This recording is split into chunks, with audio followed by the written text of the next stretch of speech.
Good morning, everybody. Thank you for your patience while we resolve some technical issues. I'd like to call this meeting to order, and I would like to recognize Councilman Bill Carlson for invocation. I had someone this morning, a preacher who was coming this morning, and he had to do something else. So I grabbed someone from the audience, Gary Hartfield, and so I want to invite Gary up. He has a long bio, and I put him on the spot, so I'm sure he'll do a great job, but he just found out about 3 minutes ago. He has a long bio. He has several businesses, successful entrepreneur. I think has written one or more books, gives speeches, and is very philanthropic in the community. So if you all could please stand for the invocation and the pledge, and Gary, please proceed. Thank you, Councilmember Carlson, to the other members of the council and to staff, administration. Thank you for this opportunity to give the invocation and invoke God's presence into these proceedings. If you will, please bow your heads with me. In this moment, let us pause. We gather today entrusted with responsibility to lead with wisdom, to serve with integrity, and to decide with fairness. God, grant us clarity in our discussions, patience in disagreement, and courage to pursue what is just and beneficial for the entire community. May we remember that every policy represents people, families, businesses, neighborhoods, and futures. Help us listen well, think carefully, and act honorably. And may our work today, Father, strengthen the city we are privileged to serve. It is in your Son's Jesus' name we pray. Amen. Amen. Amen. I pledge allegiance to the flag of the United States of America and to the republic for which it stands, one nation, under God, indivisible, with liberty and justice for all. Our community in the city of Tampa experienced a great loss this week. I'd like to recognize Councilman Louis Vieira from District 7. Yes, sir. Thank you so much, Chairman Clendenin. So many of y'all knew the late Joe Catano, who was our Tampa City Council, thank you, Sam, representative in District 7 from 2007 to 2011, Joe was. And so, I'll talk more about Joe later on, but we mourn Joe's loss. Joe was one of the, I had a friend of mine, Jim Davison, who ran against me in 2016, text me, and he said that Joe was one of the founding fathers of New Tampa, and he really was. I mean, he started his first business out there in 1987, and Joe was fanatical for New Tampa, and I mean that in a good way, fanatical in a good way. And so let's have, if I may, and again, I'll deal with this issue some more later on, but if I may, let's have a moment of silence for Joe Catano, who was former law enforcement as well as a United States Marine.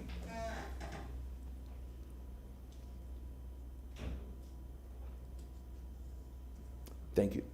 Thank you, Mr. Chairman. Thank you, Councilman Vieira and Councilman Carlson, and thank you, Gary Hartfield. It's good to see you in the City Council chambers. Thank you. Oh, we have not yet. Now roll call's next. Clerk, can you call the roll? Miranda. Here. Maniscalco. Here. Hurtak. Here. Young. Here. Vieira. Here. Carlson. Here. And Clendenin. Here. We have a fiscal quorum. Thank you. I'd like to have a motion to approve the minutes from the regular session held on February 5th, 2026, and the evening session held on February 12th, 2026. I have a motion from Councilman Maniscalco, a second from Councilman Rand. All those in favor say aye.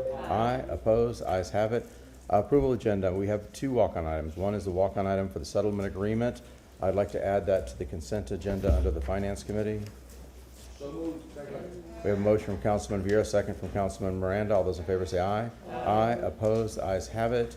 We have an item. We have a walk-on item from staff.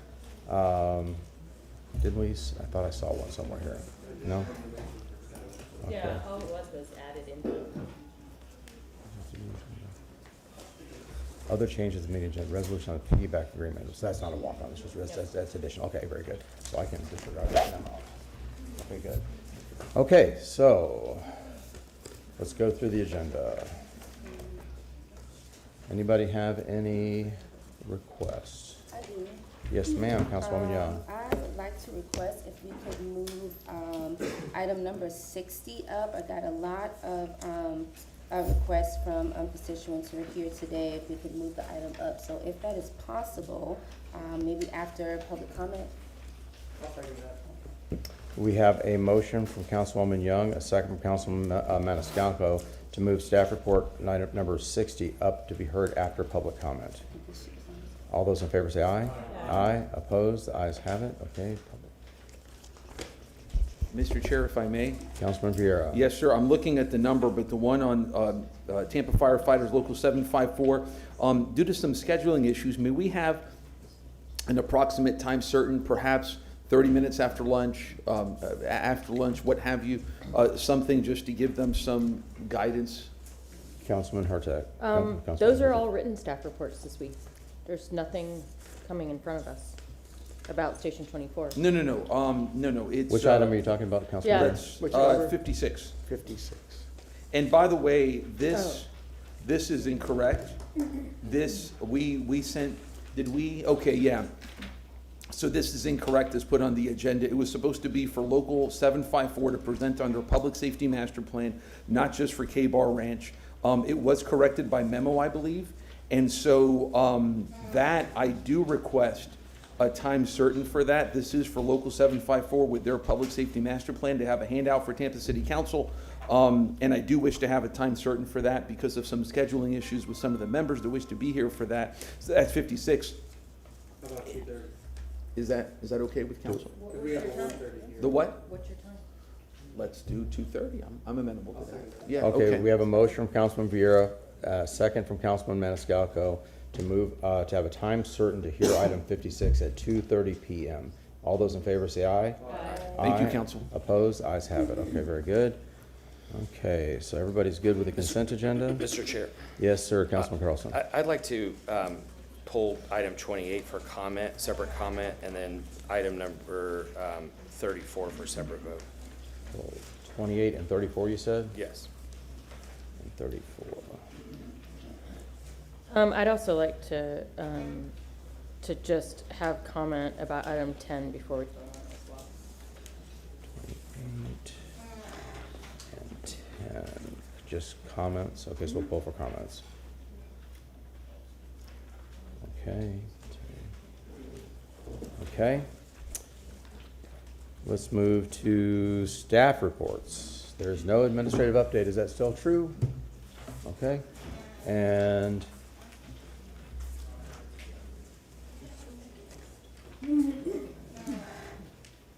let's go through. Councilman Hurtak.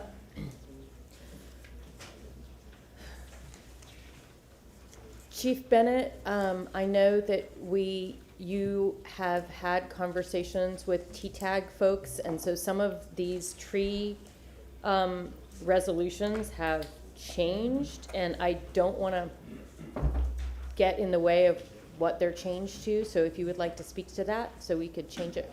Yeah, so we could fix it from the agenda, that would be great. Which item is that? Items at least 50, 51, and 62. Chief. Good morning, John Bennett, Chief of Staff. Good morning to council and the public.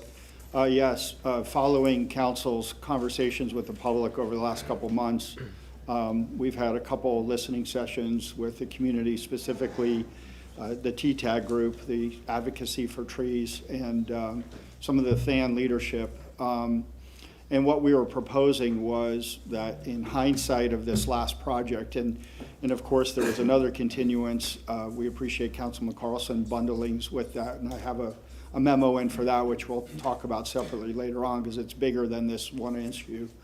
But essentially what we were asking for was to take the money that was slated for the general fund in the resolution, take it out of the tree trust fund this time, and then we were going to create a series of focus groups between now and the April workshop on trees, and then come back with a holistic plan that will help, again, protect the goal, which is the tree canopy, and then also do some things either with the code and or the budget for FY27.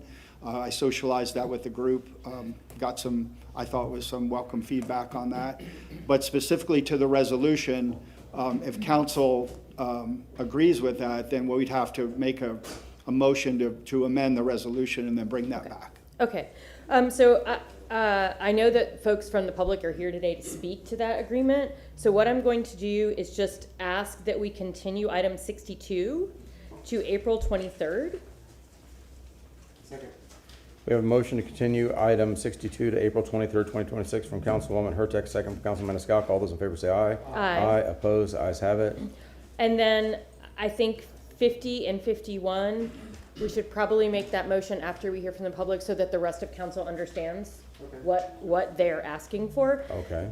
And then I'm asking for item number 59 to be withdrawn because the draft ordinance is on earlier in the agenda. So they actually did come back. It's item number 48, so it's already there. We have a motion to remove item 59 from the agenda from Councilwoman Hurtak, second from Councilman Maniscalco. All those in favor say aye. Aye. Opposed? Ayes have it. Okay, do you want to go through one by one and make sure we caught everything? So we've covered 50, 51. Well, there's a, okay, we told you what you're going to do there. 53. I thought we just covered that. Maybe we didn't. What'd we do? What 52, do we need a? 52 is a 2:30 time certain? No, that's No. not. That's No. 56. That's 56. Yeah, 52, I don't need. No staff for 52. Okay, 53? No. Okay. There's going to be a verbal presentation from staff on that. They're Yes. prepared. There's a verbal presentation on 55. We've already discussed 56. So wait, if I can, Mr. Chairman, if we can slow down so that staff can keep up. 54, you want staff present? Yes. Yes. Thank you. We're going to have staff for 54. We're going to have staff for 55. We've discussed 56 is going to be a time certain at 2:30. There is going to be staff for 57. Let's see. For 58, there's a written report. Can we? No, I Councilman don't know Carlson? if Chief of Staff wants to be here, but I want to discuss it if possible, please, because I Okay, think so there's yes. stuff beyond. Okay. We've removed 59. 60's being moved. Yes. 60 It's being told. is being pulled. Okay. So Okay. that, so that being the case, then you anticipate staff having to be present here for number 60 after public comment? Yes. Yes. Thank Yep. you. 61, yes. 61, yes. 62 is gone. Okay, now we got written reports on 60. Can we get a motion to receive and file 63 through 66? We have a motion from Councilman Maniscalco, a second from? Second from Councilwoman Hurtak. All those in favor say aye. Aye. Opposed? Ayes have it. Very good. Any other changes to the agenda? Councilman I Maniscalco. just want to wish our attorney, Martin Shelby, a very happy 39th birthday. Happy birthday, sir. There's enough of that. There'll be no happiness in this council chamber. Move to approve the agenda, the We have addendum. a motion to approve the agenda from Councilman Maniscalco, a second from? Second. Councilman Carlson. All those in favor say aye. Aye. Opposed? The ayes have it. Very good. Thank you. We are moving on to our commendations and presentation. We have a commendation, Councilwoman Young. Yes.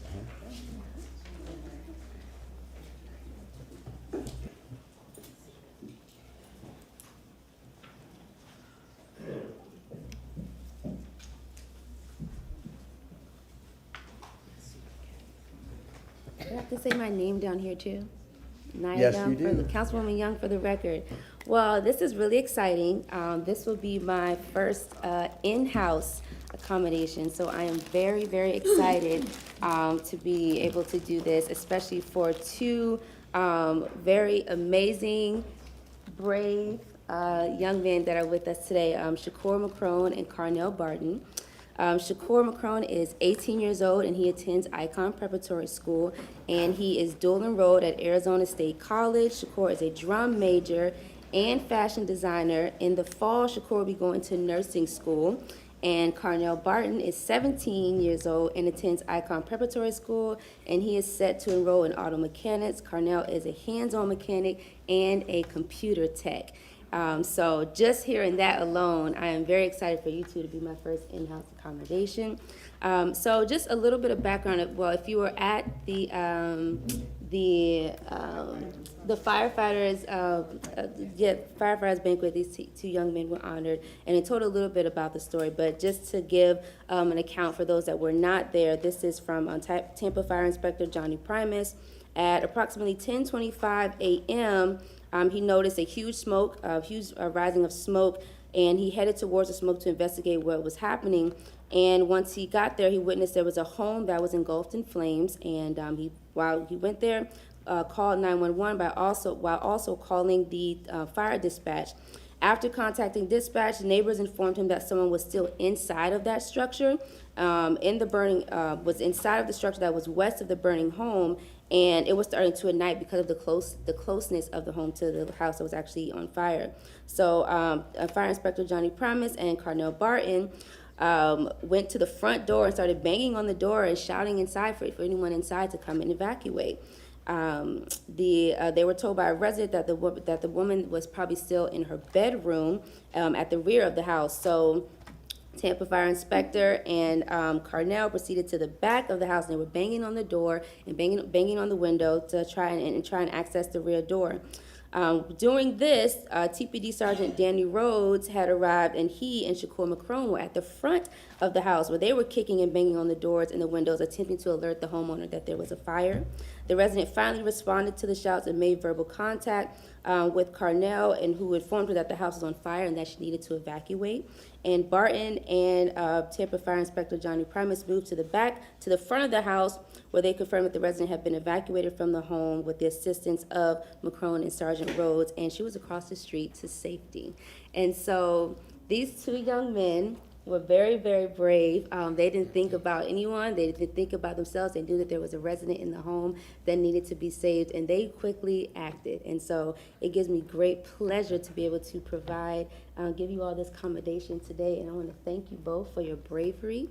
And we have a few people here that would like to speak with you. We have our fire chief, Barbara Tripp, also Tampa Fire Rescue Inspector Johnny Primus. You have your principal here who would like to say a few words. And then we have a few business partners that also want to recognize and honor you guys today.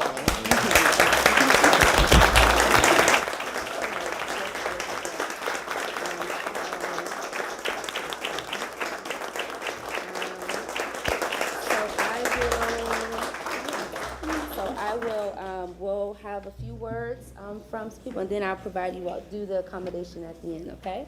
Okay, all right. Mm-hmm. No, you guys Barbara Tripp, Fire Chief for Tampa Fire Rescue. So I'm going to be quick because I know we have a lot of people, but on behalf of Tampa Fire Rescue, we just want to thank you guys. You know, you always talk about who is a hero, who's a true hero. You are true heroes because you're just ordinary people who found the strength to persevere and overcome some of the obstacles that we deal with on a daily basis. So I want to thank Inspector Johnny Primus. Come on up here. Don't think you don't hide out of this, you know. So, but that's what life is about, because she made a difference in this individual life. You know, you kind of put yourself to the side and thought about saving someone else. So on behalf of the men and women of Tampa Fire Rescue, we thank you for what you've done, because of course that helped us once we got on scene to actually have someone that's out for safety, and we didn't have to change our tactics of putting out the fire, because of course life safety is top priority, so we would have had to change that. But because of you and Inspector Primus, that changed our tactics so we could actually put that fire out. So once again, congratulations. You are true heroes, and we are hiring, so just to let you know. So even though y'all know you have plans of being a nurse, I'm a nurse too, but I'm a firefighter, so we can do both of them. You know, same thing with mechanics and stuff. So if you ever need anything from Tampa Fire Rescue, just feel free to come out, and we'll be more than happy to help you. So thank you.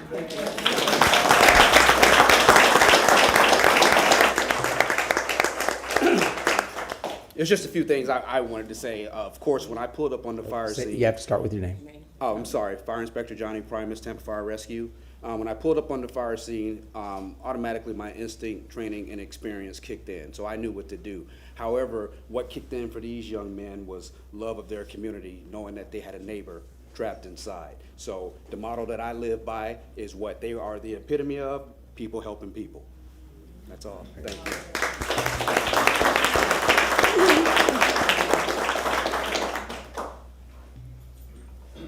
Start with your name. Hi, I'm Tony Rakita from the Florida Aquarium, along with Rita Cooley, our longest tenured employee, as we celebrate our 30th season. Really, we couldn't be prouder of you two, Shakur and Carnell. We have a special commendation. We actually did something exclusive just for you.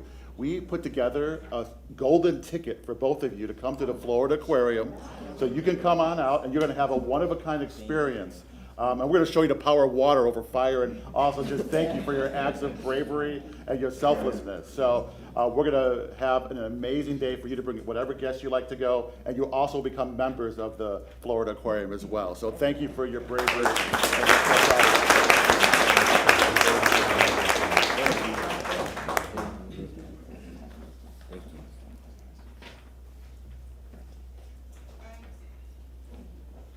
Hi, good morning. I am McCrone Mangum. I am here to represent the CDC of Tampa. On behalf of our President and CEO, Mr. Ernest Coney, we are super proud of you and your story. I'm fortunate to have had great conversation with you this morning, and we would like to bestow upon you an invitation to Shakur and Carnell. We would like to invite you to a premier event that will take place on next Friday, February the 27th at 9 a.m. And that is for our Suit Up and Show Up event, where you will receive a custom tailored suit.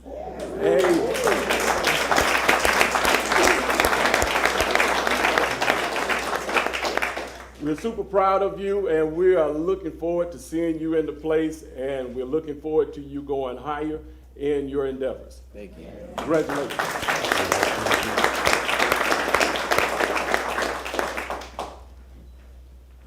Good morning. My name is Derek Fullwood. I'm representing AAA Builders Community Business Partner of Tampa, Florida, and I'm just so proud to be able to have this opportunity to honor these two young men.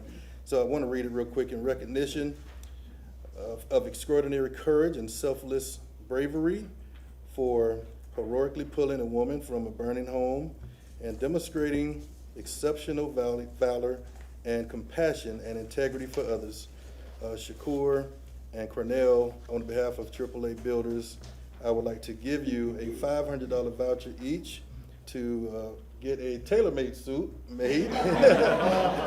So you will be suited up for success, and prepare you guys to do big things in the future. And here's a gift bag, and one of them have a nice custom watch I bought back from Switzerland. So, but we're just proud of you and want you to keep going.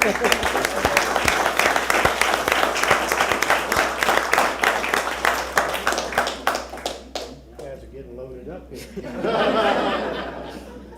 You know, I think the chief whispered to me that she wants one of those things.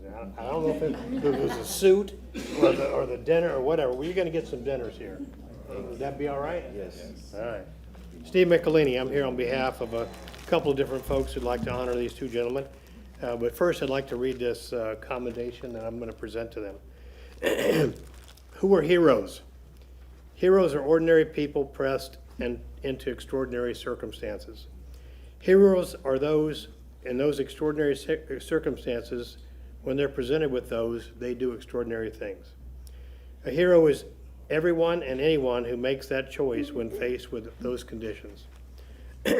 Every time a first responder responds to an incident, they're a hero, trained to do extraordinary things when they're faced with adversity. But these are ordinary individuals who were faced with extraordinary circumstances and had no training. I'd like to start a story with you about a young hero who did extraordinary things when faced with adversity. And without the advantage of age, training, honed skills, it was based simply upon the need and being present, and the need arose and the willingness to accept the challenge. And in the face of it, they did not retreat from it.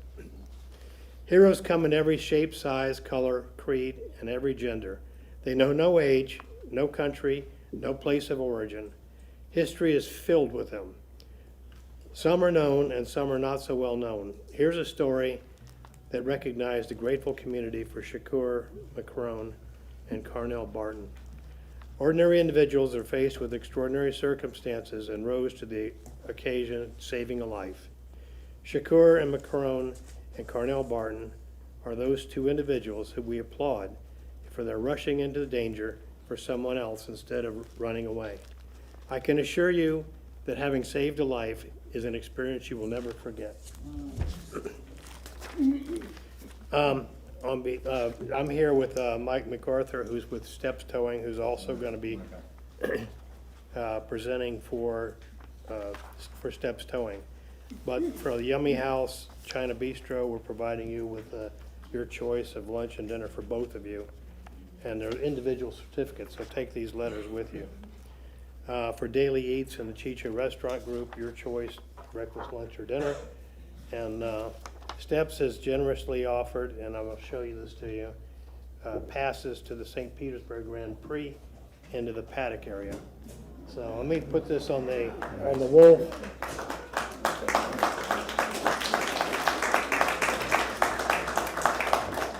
So you will be treated as honored guests there, and you'll receive its VIP treatment. Thank you.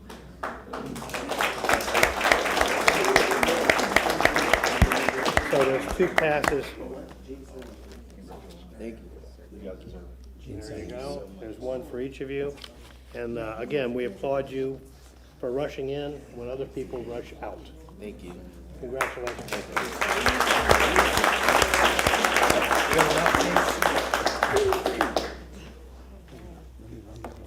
Wow. Wow. That is Pit pass. nice. Oh, we have, so, one more. More swag. Good morning, everybody. Again, Fire Inspector Johnny Primus. This is just on behalf of Visit Tampa Bay. But one other thing I wanted to point out is that on that fire scene, I don't know if it was said or not, but these individuals actually made the initial 911 call as well and didn't just leave it at that. They then continued down to the home because they knew their neighbor needed some assistance. So this is on behalf of Visit Tampa Bay. Again, we ask that our young people in society step up and do the right thing and take a look at them. Thank you.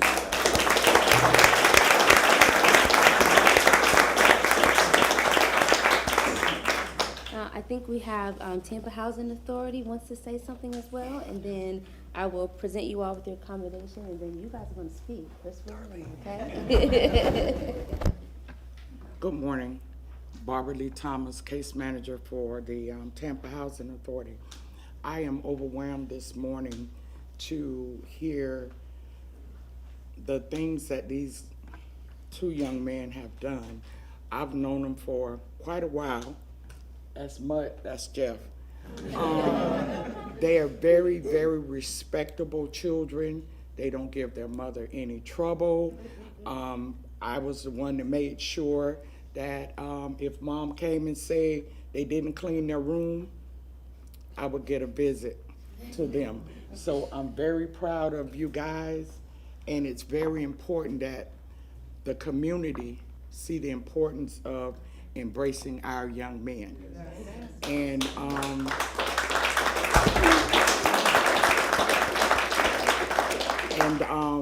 it wasn't by happenstance that these young guys was where they were when they were where they were. They live right on the corner, maybe a house, maybe 2, right from where the fire started. And they're good kids. They do well in school. This one, yeah, this one too. I'm just so proud of them. I treat them as they're my sons. And today is a very, very proud moment for me. And on the behalf of the Tampa Housing Authority and the case management team, we are extremely proud of you guys. And I was gonna take them to lunch today, but we'll save it for another time. So thank you for your time. Thank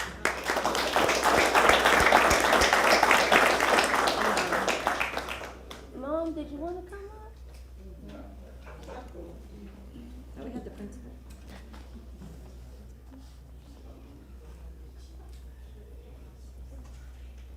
Good morning. My name is Angela Bellamy. I'm the mother and the grandmother of these kids back here.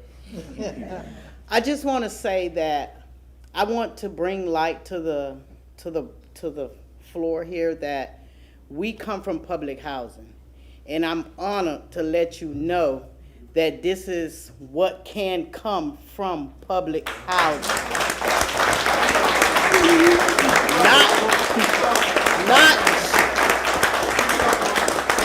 Not just public housing, but Robles Park residents.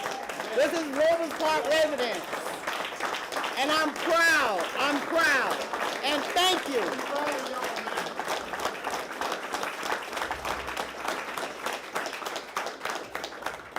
Rowena Johnson, and I'm grandma to Carnell.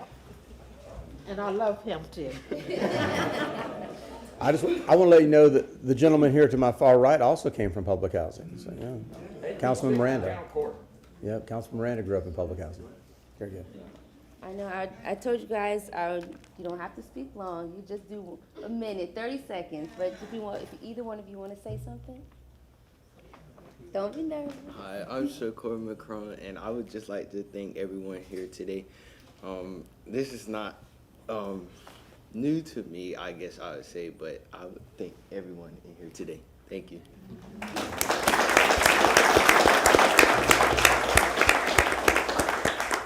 Hi, I'm Carnell Barton, and I also want to say it's an honor to be in front of all of you, getting recognized for saving someone, not knowing that saving a lady from a fire will bring this much recognition to us, but it's kind of a good feeling at the same time, knowing that we did do something good and help somebody at the end of the day. Thank you.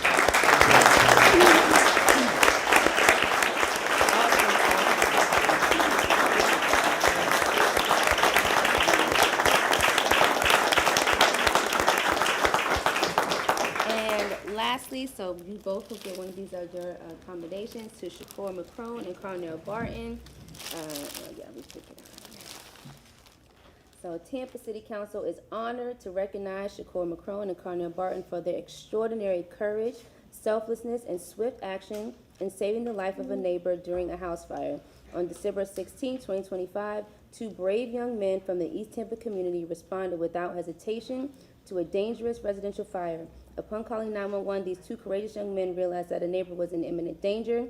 Shakur and Carnell, without regard to their own safety, entered the home, which was filled with intense heat, flames, and smoke, to rescue a neighbor. The bravery, heroism, and sound judgment displayed by Shakur and Carnell in a life-threatening emergency demonstrated that true courage is measured not by age, but by the willingness to act when others are in need. On this 19th day of February, the City of Tampa, with great admiration and respect, is pleased to recognize Shakur McCrone and Carnell Barton for their phenomenal act of service. And I would just like to say, as your District 5 representative, I am extremely proud of you two. And I know that you are going to do great things and continue to do great things for our community. You're very welcome.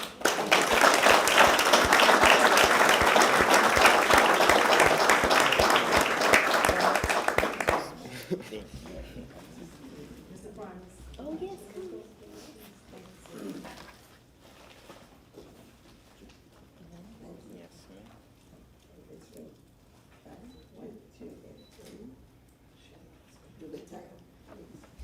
Hands up. 1, 2, and 3, and 1, 2, and 3. One last. 1, 2, and 3. Thank you. Thank you. Thank you so much, Council.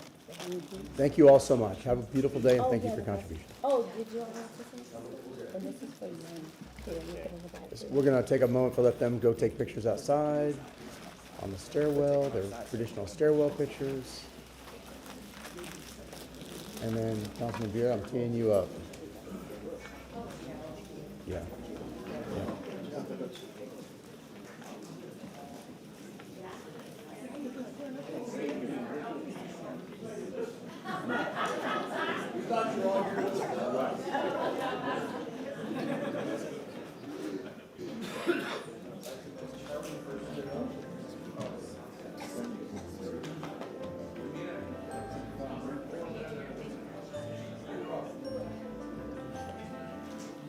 I got to see Charlie's office yesterday. That was interesting, seeing at the Tempe Downs. He took me in his office and showed him, his old office. It was fun seeing Charlie in his element.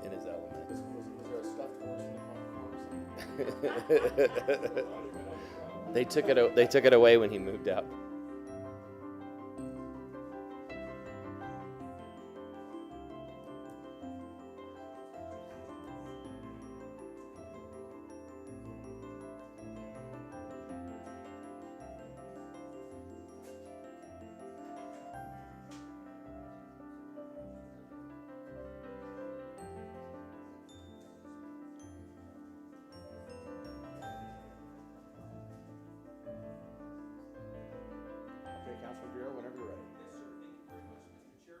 I have here, I don't know if, do any of y'all recognize Donald here from Hannah?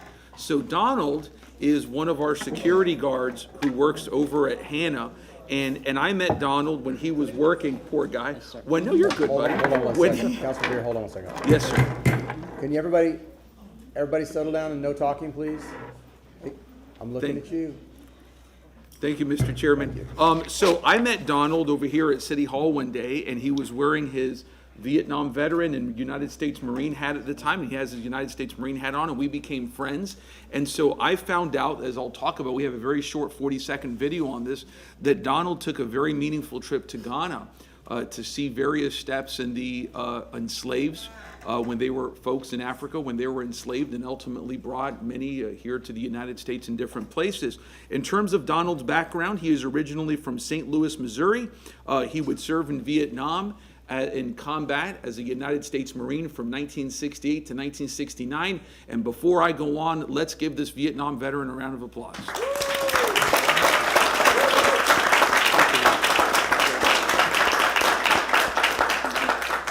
And now your father was Navy? Navy, and we'll see a picture of him in a little bit. His son is a Marine, served for 5 years, and his grandson recently signed up as a United States Marine. So he comes from a very, very proud military family. We'll watch a very short video on Donald and his time in Ghana. He's going to talk about a few things and steps, things I want to highlight. He went to the First Bath of Return, which is the place in Ghana where many folks and Africans, before they ultimately went on and were enslaved and taken into ships to places throughout the West and the United States, they would take their last bath. We know that in the Middle Passage, about 1.5 million Africans lost their lives in that time at the seas, a true Western Holocaust. And Donald would be given an African name and would be adopted into a tribe and would have a ceremony for himself over in Ghana. Something that's very, very meaningful for Donald because his great-great-grandmother was enslaved. So a very personal journey for Donald. So if I may, before we hear from this wonderful, wonderful guy, we have a very short video on his trip. And we're doing this for Black History Month, I should have said.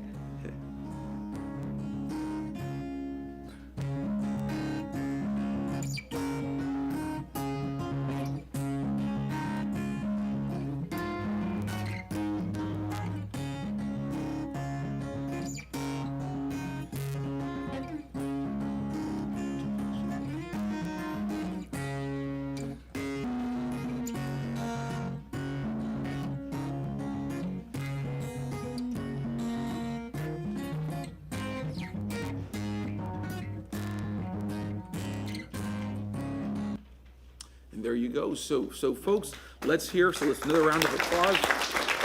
This was a great trip of a lifetime for Donald, so I just wanted to give him space to talk about it. Go ahead, buddy.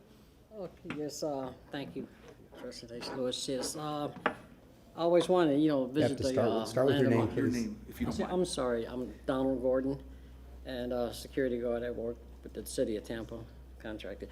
This is a trip I always wanted to make back to my, motherland where my ancestors came back from, and I was able to get back there, and I wanted to see, how they lived, and like I visited the slave, where they kept the slaves, which was really a tremendous ordeal they went through, and I visited some of the places where they make factories where they make necklaces and things like that, which I brought display. And I actually brought a sample of water back from the river where they took the last bath before they were sold into slavery. And I brought back some little artifacts they make by hand. They call it the jewelry factory, and they do some beautiful sculptures there. You can see.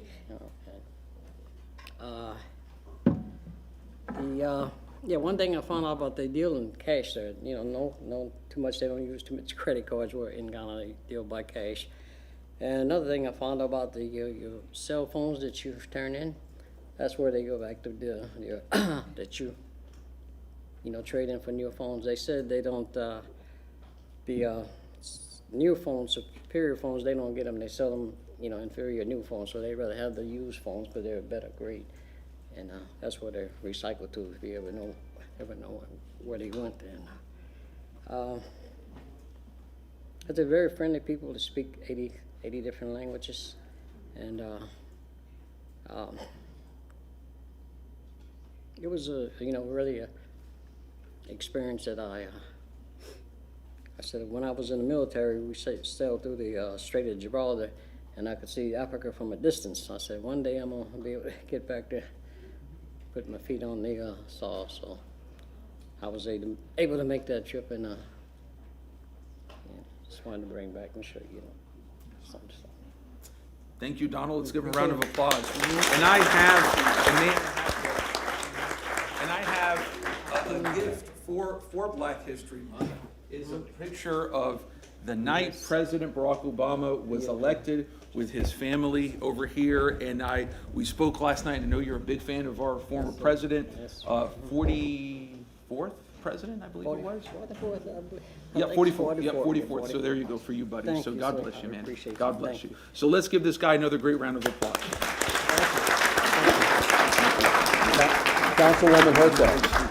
Councilwoman Hertzog. So I have to say that before I became a councilwoman, I worked in West Africa, and Ghana was my very favorite country to visit. Yes. And when I was in Cape Coast, I toured the Cape Coast Castle and the Door of No Return. All of that was probably the most emotional. It was. It still stays within me, just the horror of it. Yeah. The Ghanaian people have done a wonderful job with not masking any of that horror. It's very clear. Folks do not want to forget that, and I think that's so important. No, it shouldn't be. But you're right, Ghanaian, phenomenal, welcoming, wonderful people, wonderful country. Thank you so much for sharing with us today. You just brought me a lot of joy this morning. Just one of my very favorite places in the whole world, Cape Coast, Ghana. It's just one of my very favorites. I appreciate it. Anybody has opportunity to go, please go. Yeah. If you ever get a chance to go. Agreed. Yeah, I would love to see a program for folks graduating from high school to be sponsored to go to sub-Saharan Africa. I've seen a lot of students It's a life-changing event, It and is. you realize that, one, by the happenstance of birth, the difference, you meet people that speak 5 different languages, these incredible people, and but happenstance of birth find themselves in sometimes some really difficult and tough situations. But this is one of the most beautiful, sub-Saharan Africa is one of the most beautiful and amazing places and beautiful people, and I can feel you because I was touched by it. Thank you. Very good. Okay, thank you very much. Thank you so much. Thank you, Council.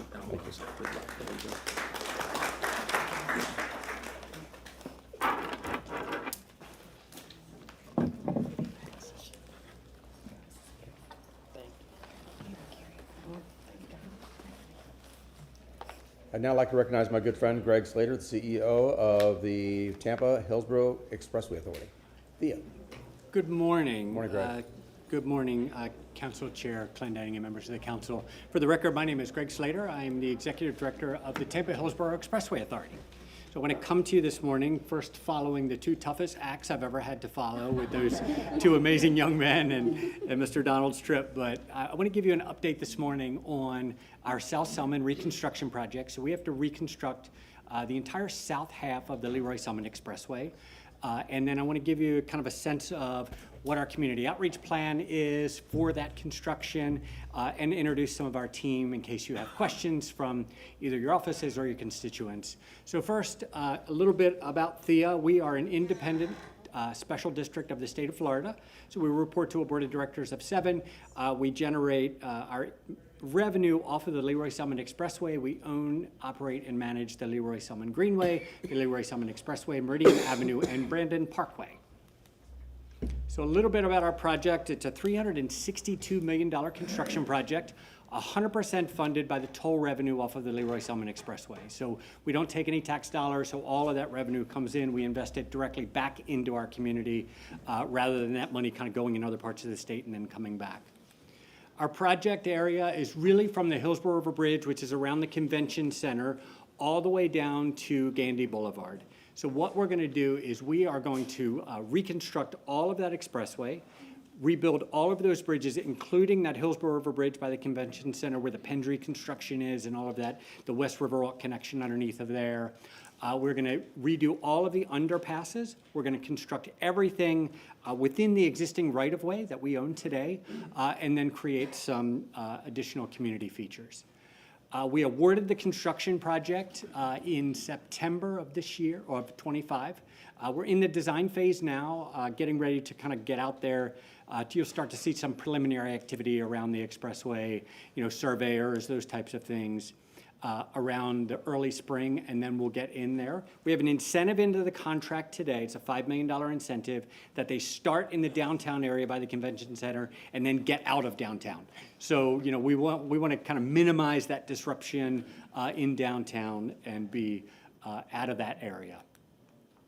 So the benefits of the project today, you're going to see certainly increased traffic or improved flow. One of the things that we want to do is we're going to add lanes in each direction, one lane in each direction. It'll be on the inside of the expressway. So a lot of that pavement is there. We have to close the gap in some of those bridges.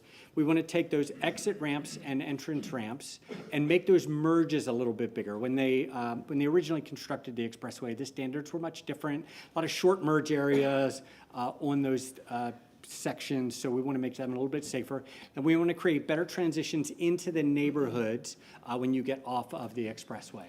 We are going to alleviate some of that growth, so that will minimize the cut-through traffic. As we start to see congestion on the expressway, we start to see a ripple effect over on Bayshore and Dale Mabry and some of those other areas. So we want to certainly keep the traffic on the expressway. We're going to create a signature bridge. So I've been poking at our team a little bit. I said, I'm sick of watching Monday Night Football and seeing the Sunshine Skyway Bridge.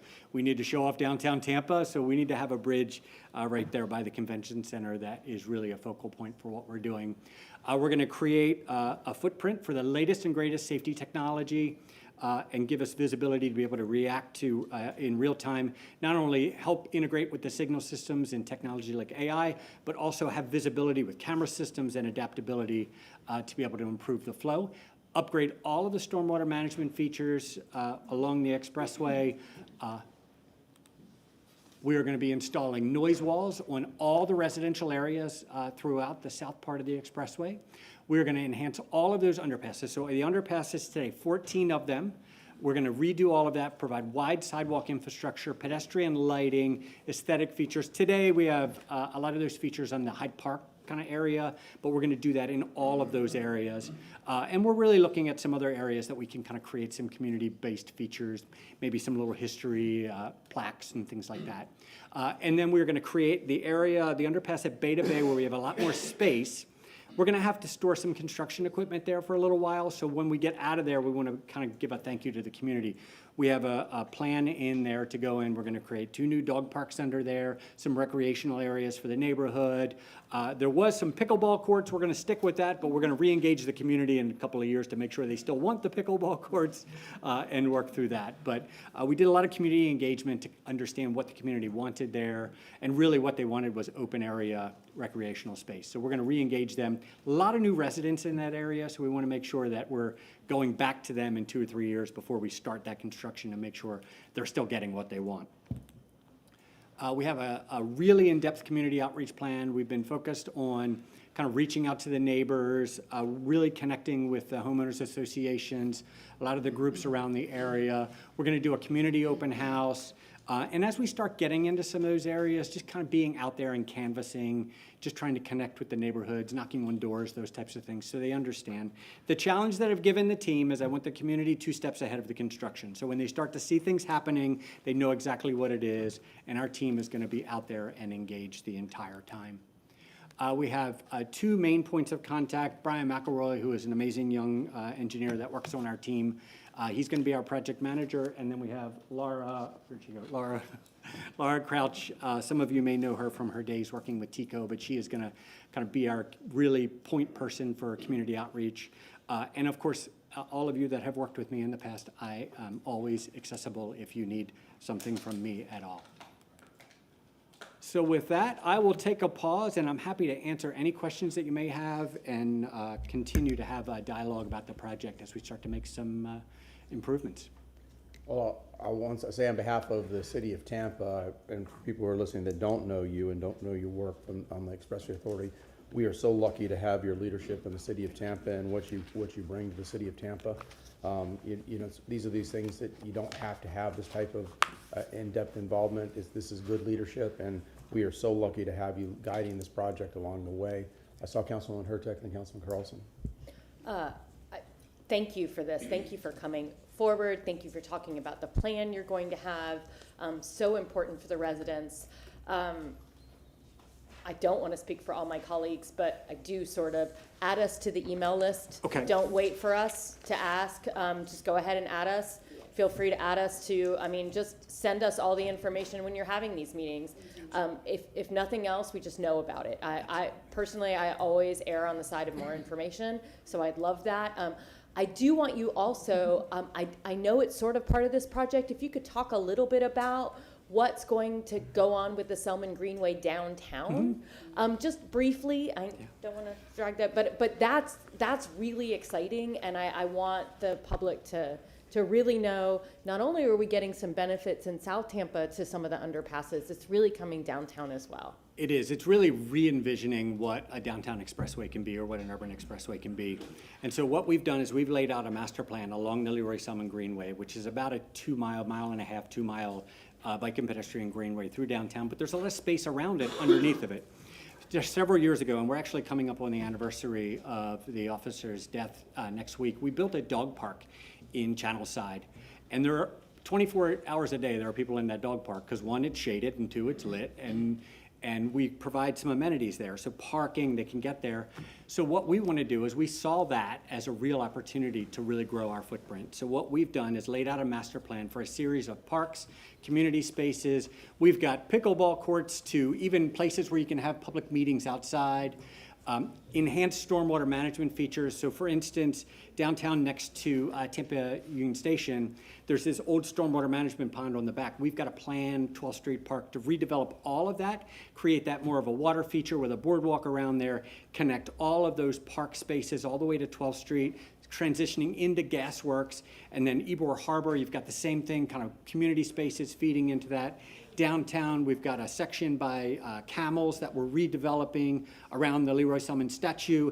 And then we've got all of the, we worked with Embark Collective, for instance, went in and spoke to that group about, what would they like to see on that area back behind their offices. And they said they'd like to see some quiet spaces where they can kind of walk and hear some white noise a little bit and try and think. And so what we're trying to do is create sections of community space in the different neighborhoods and sections that the expressway goes through, and activate that space underneath of the expressway in an attempt to connect the communities on either side of it to really activate what we're seeing there. Thank you so much for your visionary leadership. We really appreciate you. Thank you. Councilman Carlson and Councilman Miranda. Yeah, and thank you for doing this thing, for your colleagues to come out. Just to echo what Chair Clendenin said, you were the head of Maryland DOT or something, right? Yeah. I mean, you were the head of all transportation in Maryland, not just an expressway, and so. Yes, sir. Yes, Yeah, so I've been in this business for 30 years. I'm a planner by trade, and so I ran Maryland State Highway, I ran BWI Thorogood Marshall Airport, the Port of Baltimore, rail systems between Baltimore and DC. I was on the board of directors for the DC Metro and Baltimore Transit for many, many years. So. Yeah, and just to echo what my colleagues said, we're really lucky to have you there. You also sit on the TPO with us, and so we're lucky to have you in that as well. You mentioned briefly the independence of the expressway, and I just want to reiterate that to everybody. About 15 or so years ago, Florida Department of Transportation took over a bunch of these types of facilities in other cities, and then it looked like they tried to do this about 15 years ago in Tampa. The business community, the community pushed back and said, this is our money, we want to keep it here, we don't want it going somewhere else. And because of that, Expressway Authority is still independent, which enables us to do things like that. They ended up getting the I-4 connector, but we were able to keep the rest of it. And so I think we need to continue to be diligent about that. Just like every 10 years or so, Department of Defense threatens to do something with McDill, we always have to be mindful and appreciative of all the hard work that's come before us. And thank you for mentioning public engagement, and thank you for getting Laura involved. I've had a lot of conversation with her and with you about this. It all goes through my district, I think. And if I can help in any way with the neighborhoods, as my colleague said, whatever information you have, please copy us. But as you go through the neighborhoods, I'm happy if I'm available to sit in any of the neighborhood meetings and help with the discussions. You hit the high points about stormwater, which was concerned in some areas, and you all have been helping with that, like in the Concordia area. But happy to sit in those meetings. One thing I want to remind you all, 1998, Ed Tranchik had a test of a commuter rail down the CSX track called the Regio Sprinter, and there was a train stop at Howard under your overpass, and then there was another one at Beta Bay and McDill. And so as we discuss dog parks and pickleball courts and all that, please reserve space for train stations, because we're going to get that within the next few years, despite all the political challenges. And we've got to maintain that space. We can't in South Tampa, other than your road, we can't widen the roads. Neighbors don't want us to. Neighborhoods don't want us to. The only hope that we have in the future of being able to get in and out quickly, besides your expansion, is to have some kind of rail going through there. So we need to make sure we continue that. Last question. I ride the Selmon every day, and when I'm trying to get here for the 5 o'clock meetings, last week or week before, we talked about congestion in downtown, which I'm hoping the mayor's office will fix. People are very frustrated because it gets backed up. The downtown events get backed up in half of South Tampa. So folks take the Selmon, but the Selmon, starting around 3:30 until 6 or so, gets backed up from Gandy, really, all the way to Ybor. And so can you give us any hope about how to relieve that congestion going? It seems like this huge bottleneck around downtown. Is this going to open it up so that people can flow freely, keeping in mind that there are people coming from St. Pete and Pinellas through South Tampa going on this as well? Yes, sir. So we've started to see over the last year those kind of backups coming in, and that's the success of downtown that's kind of driving that destination trip. So there's really 3 projects, 2 of which are part of this one, and the next one will be coming on the heels of that one. So first we have this South Selmon project that'll start. That is going to include a lot of technology, kind of traffic sensors, those types of things. On the heels of South Selmon capacity, we have our Whiting Street project. So what the Whiting Street project is going to do is it's going to remove the ramp over by Benchmark Arena, and it's going to take that ramp and relocate it over by Embark Collective, kind of where the arena parking garage is, and it's going to reconnect that grid across to Meridian Avenue, creating another east-west connection along with Walton and Finley that SPP is constructing today. That new ramp accommodates 100% of that evening traffic that's coming in kind of as a destination. And then we also have this project that we call the Downtown Brain. So essentially equipping the system with the right intelligence and then interconnecting with the signal systems around it to be able to relieve the flow as it starts to kind of trigger and censor the traffic. So for instance, if traffic starts to build and maybe one of the ramps starts to back up, then we can start extending some of those green times and push that traffic through a little bit. One last point. A couple weeks ago when we were talking about downtown congestion, one of the problems is I personally, coming out of the Water Street parking garage, I need to get back to South Tampa. All the direction that Mobility and TPD are giving is sending people north. Well, that means that people from South Tampa have to go up to 275 across and then down Armenia or down Dale Mabry or somewhere to get back to South Tampa. It doesn't make sense.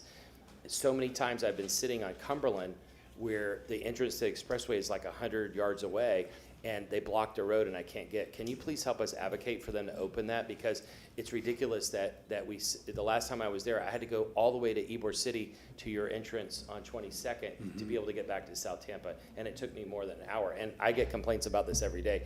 They need to open up Cumberland and let people on your ramp to get out. It would be the fastest way for people in South Tampa to get out of there. Absolutely, and happy to take a look at that. I mean, I've been a little bit of an advocate across the city that we need to all be thinking about a system and not just who owns what roads, so that we can all kind of work together. That's a challenging entrance because it's kind of that left entrance anyway. So we've had more and more people that go up to kind of Tampa Street and try and jump on there, but certainly happy to advocate for that. Councilman Miranda. Well, we both start with them. You're right. That's right. Thank you very much, sir. Thank you very much. You know, I'm listening here, and I really appreciate everything you said and done. And, you know, things were built back in the Selmon Expressway when it started according to what you had in population and so forth. So now you're thinking about tomorrow. There's 4 words that really guide me: yesterday, today, tomorrow, and forever. And my problem with myself is not you folks who are trying to do the right thing, giving the amenities under the expressway and so forth and so on. But when I think out loud to myself that nobody can hear because it's just within me, I tell myself, what in the hell are we doing? We have got to change our mode of transportation. First of all, your project is fine, it's wonderful at the need for today and maybe tomorrow. But what happens for the future? We cannot continue to expand expressways, and we cannot continue to do things because they cause many effects to nature. One, pollution, and two, the environmental water runoff that causes possibility more storm charge and more decline in the water saturating down to the ground and back to the aquifer. So what I'm thinking of is we have to change that to something like what the airport model has, that moves people above ground. You can't now go at ground level because the streets are all saturated, and all you're going to do is cause more chaos. And I'm not an engineer, and I'm not bright, I'm not smart, and I come from the housing projects. So all those things I know that I'm not. But what I'm trying to say is, if we don't think about yesterday, today, tomorrow, and forever, that yesterday, for tomorrow, and forever are the two keys that we're not following up on. We're building for today's necessity, not forever. And unless we change the model of transportation, we will fail. Not only we, all of us have failed. And unless we change something for the environment, you don't have to worry about tomorrow in the future, because there won't be one. So I'm not here to pound on you. I want to appreciate what you're doing, you and your staff. But I also think that we're doing the wrong thing, and that's all I'm going to say for now. Thank you. President Miranda, it is not Valentine's Day, but you're whispering sweet love language in my ear, advocating for mass transit. Thank you. Thank you, sir. Thank you. President Slater, it's always a pleasure. Thank you. Thank you very much. I appreciate it. It was a good presentation. Thank you for joining us in council chambers this morning. Okay, now we get to move to the main event, public comment. Let's start with Michael Randolph. Is Michael online?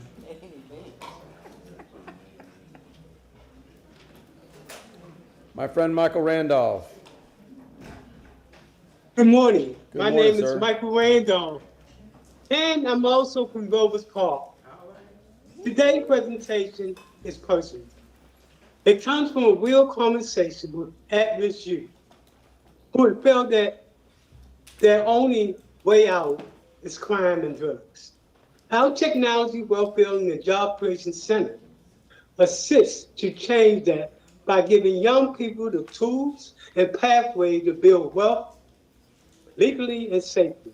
A core mission of the center is reducing crime by expanding real economic opportunity. AI lets you create their own critical digital products like web apps, games, and video, replacing risky activities with real income and real scale. We combine AI and the Web3 so you can own their own creation. Sell globally, start micro businesses at minimum cost, and protect their work. For young people facing barriers, this opens doors that never exist. We also teach financial literacy and investing so young people learn to build wealth and not fall into consumer habits. But this is just the beginning. We are using AI and Web to transform this stressed community to stress-free community where no one is left behind. We are facing an immediate challenge. Because of the potential impact on our community, we have requested a dedicated session with the Planning Commission concerning the redistricting. And they agreed to meet with the West Tampa community virtually on February the 20th at 5:30 p.m. This meeting will shape our political voice and full representation. Residents who want to get an invite, please email us at West Tampa CDC, again, westtampacdc@gmail.com. And finally, we must address the declining business standards. Too many stores offer poor services, low quality, and inappropriate display. Our community deserves responsible businesses that uplift the community and strengthen neighborhoods. Thank you. Thank you, Michael. Next speaker is Mr. Briggs. Is Mr. Briggs on? How about Adrian Rodriguez? Good morning, my friend. Adrian, you have to unmute yourself. Good morning. Good morning. Good morning, Tampa City Council, and a very happy birthday to Mr. Shelby. I'm speaking today about the protection of sacred ground at Golong Cemetery and the long erased Marti Cemetery. There's a saying that those who do not learn from history are doomed to repeat it. That warning feels especially relevant right now. Roughly 4.5 decades ago, shopping centers were built at 2800 North MacDill and 3115 and 3117 West Columbus Drive. I don't know who was on council at the time or exactly how those approvals were granted, but I do know the outcome. Construction occurred over unmarked graves. The north section, Marti Cemetery, has been erased for decades, yet the inaccurate memorial marker on Columbus Drive states that the city owns both cemeteries. What remains visible today is Golong Cemetery, but it stands on land that once included Marti as well. 8 years ago, I joined this fight alongside community advocate Missy Martin when development threatened the rear portion of Golong Cemetery. She's worked tirelessly to defend this sacred space 3 times in 8 years. That's 3 times too many. Now, once again, the community finds itself fighting for the same ground. This is the 3rd time in 8 years that residents have had to mobilize to ensure respect for those buried here. That pattern is deeply concerning. What's at stake is not just land, it is legacy.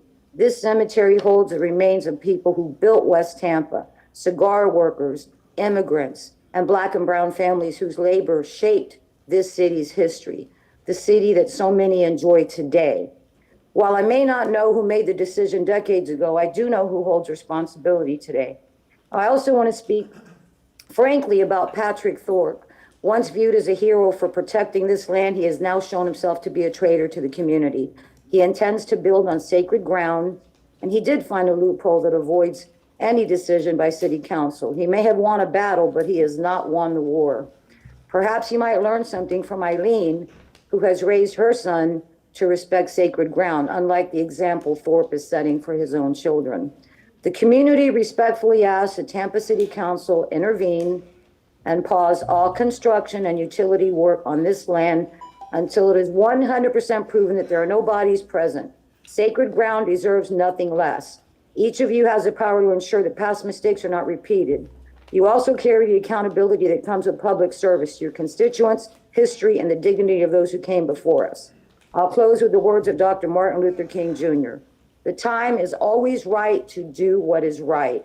The time is now, Council, to protect sacred ground, to honor the community, and to make sure Tampa moves forward without repeating the harms of the past. Thank you, Ms. Thank you. Rodriguez. Thank you. Have a beautiful day. Okay, now You as well. That concludes online public comment. We're moving to in person. The first speaker is going to be Pamela Carnell. She's speaking, and the first group of speakers are going to be on for items that are on the agenda. She's speaking about item 54 and item 3, followed by Michelle Mastrat. I always get your last names messed up. You're gonna have to help me with that when you get up here.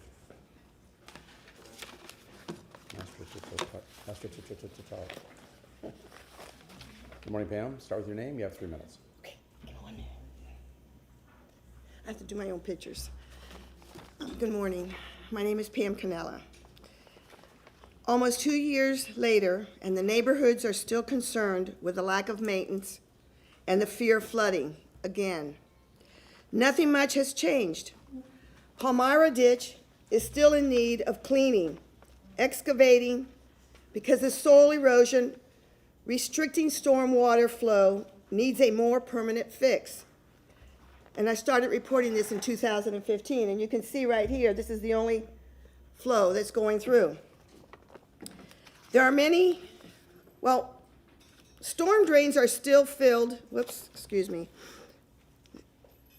Storm drains are still filled with leaves, trash, and asphalt. Is stormwater department still lacking in manpower? There are many storm inlets that are crumbling, have not been addressed in 6 years or longer, still waiting. For 2 years, I've asked for AMI Hospital Pond to be addressed and cleaned. Conflicting answers as to whether the pump is working. Mobility Department told Swift Mud it was, and the whole system was working because I asked Swift Mud. And they said everything's working just fine. Yet stormwater management just drained the pond January 12th, 2026, and inspected it, still waiting on trash and sediment and muck to be cleaned out. I don't think the city of Tampa, especially South Tampa, is ready for the fast approaching rainy and hurricane season. Pomacea pines on that pump and pond drainage system is needed to prevent flooding, not the Howard project. Engineers on the Howard project have not done their due diligence. Here's a map of that area. And you can see all the lines that show where the drainage comes to Audubon. So if they put a 10 by 12 culvert, box culvert on Audubon to that to the hospital pond, this is all going to be blocked. This whole drainage that's from Horatio north and Armenia to the community there, and this vault right there. Engineers on this pond did not know about Audubon. They thought all areas were connected to the hospital pond system. Where's the due diligence? The eagerness to push this Howard project even though there is no funding, no transparency, and a haphazard plan that is lacking the necessary elements for success, has now left Pomacea Pines and Parkland Estates facing another year of fear and possible flooding. Thank you. Thank you. Next speaker is Michelle Mastrataro. Did I get that right? Oh, my goodness. And the next speaker will be Larry Duke.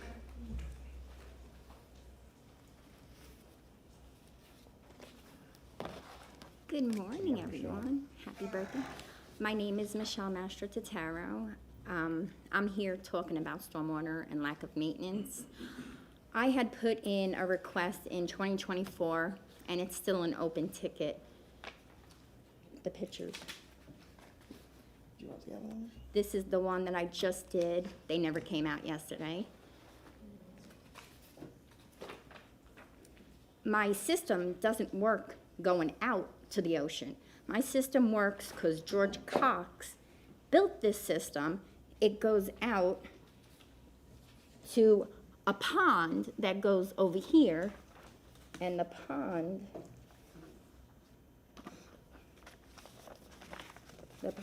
is filled to the brim. They're all getting filled. No, that's the, sorry guys.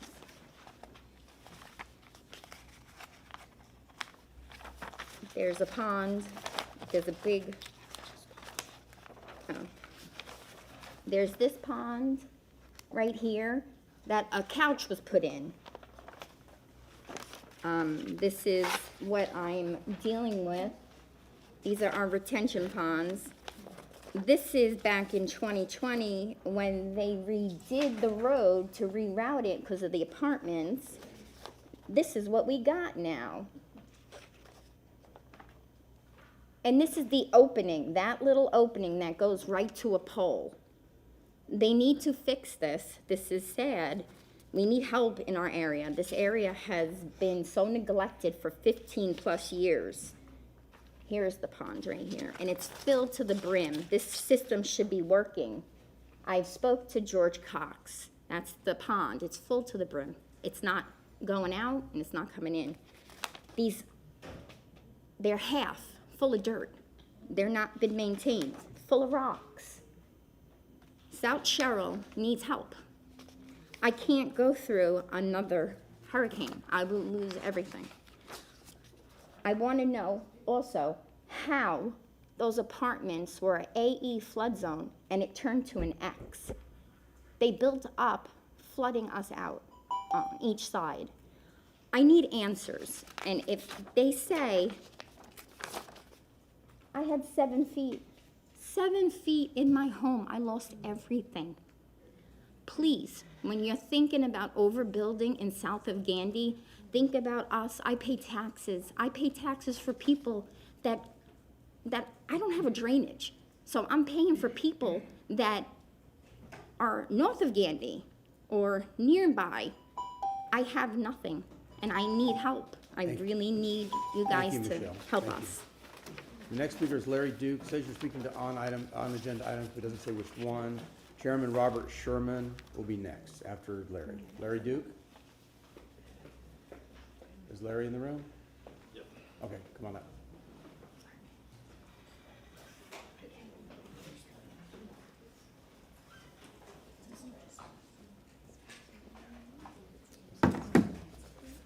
Good morning, Mr. Duke. I'm Robert James. We're working together. Okay, so it's, Go back to back. oh, it's one at a time, so, okay. Did you submit a card? Are you Sherman? No, Larry Duke and Robert James, we both submitted cards. Okay, I'll start with your name.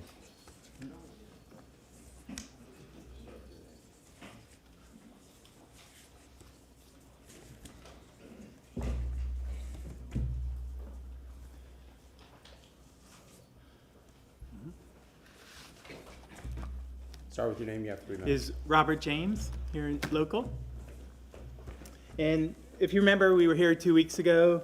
We talked about this urgent project that we were presenting to the city as a no-cost deployment to the city. And we talked about Mayor Castor's problems with the Achilles heel of Tampa and how we want to solve those problems. Well, And can you stop for a second? Is this an agenda item? no, we put no agenda on Okay, it. well, Larry had yes agenda, so that's Oh, why. you did have yes? Okay, so I'm gonna ask you all to stay seated, Okay. and then you'll come up after, Okay, when we get to sure. that point, okay? Thank you. Okay, thank you. Sorry about that. Our next speaker is Chairman Robert Sherman, followed by Johnny Johnson.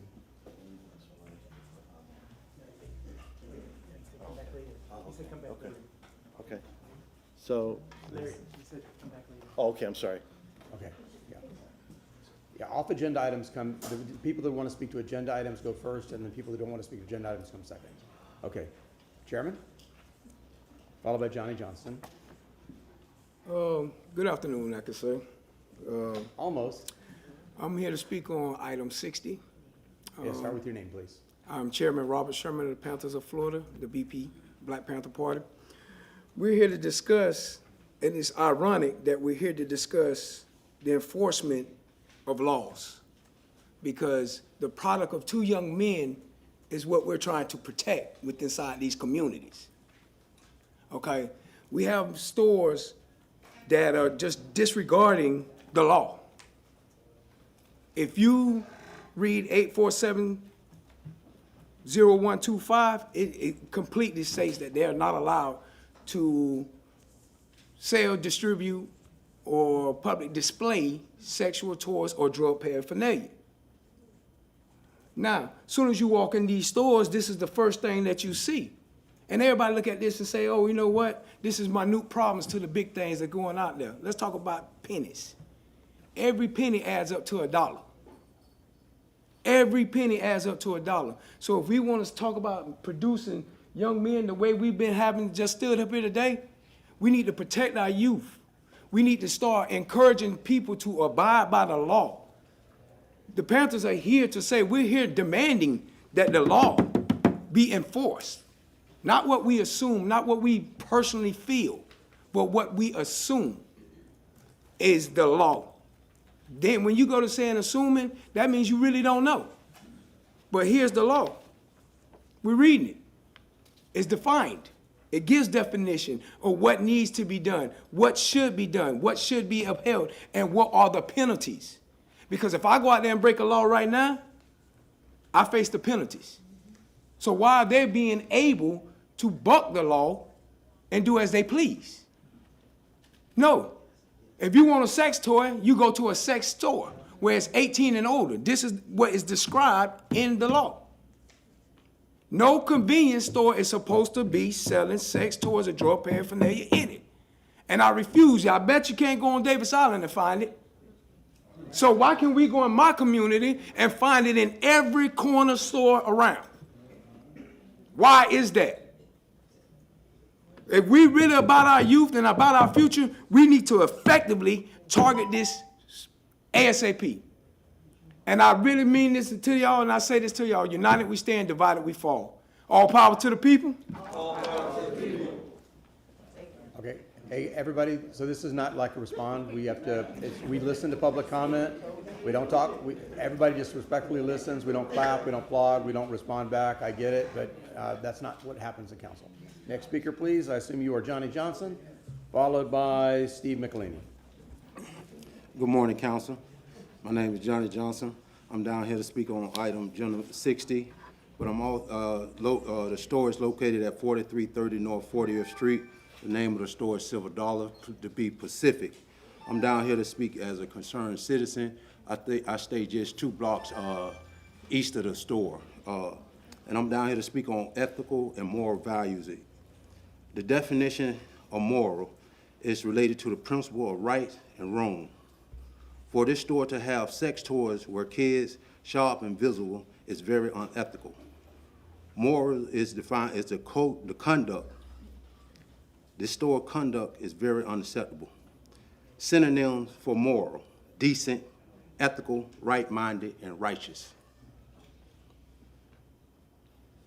The ethical behavior expected of our community stores are high, as to provide a righteous and safe place to shop that has general customer service and moral respect for all customers. The right thing is to remove all unethical items out of moral respect. And just to remember, not everything we face we can change. We can't change nothing until we face it. Let's not let our kids down. Let's do the right thing. We're in a position to do something great, make changes when our society is so filled with chaos. Nothing gets solved in chaos. Again, enforce the laws, because where I come from, we know the laws by heart. That's why we're standing up here, trying to make sure that everyone follow the law. Thank you. Thank you, Mr. Johnson. Mr. Chair, can I just say something real quick? It's not about the content. Just, Mr. Johnson, in the hallway, he was telling me, you all remember that one of his sons was passed away from gun violence, but he was just telling me in the hallway that another son has been seriously ill the last few months, and I just wanted to ask everybody, please pray for him, because yes, I appreciate that. I am the vice president of a local organization, Rise Up for Peace. I've been diligent fighting in the community for rights and equal values for us all for the last going on 10 years. January 27 be 10 years that I lost my son to senseless gun violence, sadly to the awful law stand your ground. But besides that, I was dealt another blow. That's why I took all the 25 off from the organization and not being in the community, because I found out another one of my sons had a brain tumor. So for the last 2 years, we've been taking chemotherapy every Monday. I'm in Johns Hopkins Hospital fighting with my son to save his life. So amongst all the things that we cannot control in our society, this one thing we can control. So I look for these small wins as inspiration to keep fighting. So again, I ask that you guys just do the right thing, because there's a lot of things that families are dealing with. There's so many variables that we can't control in our community, and this one thing we can. So let's do that, and I appreciate that, Mr. Carson. Steve McElhaney, followed by Carol Ann Bennett. Where's Mr. McElhaney? Your 3 minutes has already started. Sorry, Steve McElhaney. You all received an email regarding the stormwater issues, and it included backup material which clearly shows that the city is not receiving $25 million. They were denied this prior to your meeting a few weeks ago, and they knew it. They also did not receive the $25 million from SwiftMud, and they've known about that for over 6 months. It keeps showing up on your budget as pending. It's not pending. The denial letters are included in the documents that we submitted to you. This raises serious questions about transparency and accountability. And you're leading people, by continuing to do that, to believe that somehow that this budget is nearly fully funded. It's not. It's time for them to start telling you exactly what the truth is, and not hide behind these, well, maybe we're going to apply for this, maybe we're going to apply for that. The money's not there. this project is escalated in cost. They tell you one number in private, and then when you come up and you ask them for that number in public, they don't have it, and it's amnesia. Over the past several months, the public has been subjected to contradictory statements regarding this project, that this is included and that's included. There's never a discussion about full and aggressive maintenance, which is the first step and should always be the first step in getting this issue under control. Bypassing this system and creating a new system is going to create more havoc, more destruction, more disruption, and become more expensive as we go along. We're now admittedly at a $100 million project, and then privately they're saying it'll cost another 60-something million dollars to add Palmacia Pines. That's $160-something million. They don't have the $50 million. They just transferred $20 million into the account, and that's probably most of the extent of what's there. I would urge you to look through the documents. We've given you backup documents in the email from Delapart and Gilbert, as well as a statement from individual members of the city staff who have said, ignore the facts, look at the photographs. I mean, to me, and you've said before, the council has indicated, show me the engineering. The engineering is there. These other agencies have said you do not qualify. This project costs too much for what the benefits are. But I urge you to look at that and respond accordingly. If you have any questions, I'll be happy to answer. Thank you. Thank you, Mr. McCrone. Carol Ann Bennett, followed by Darrell Hyde.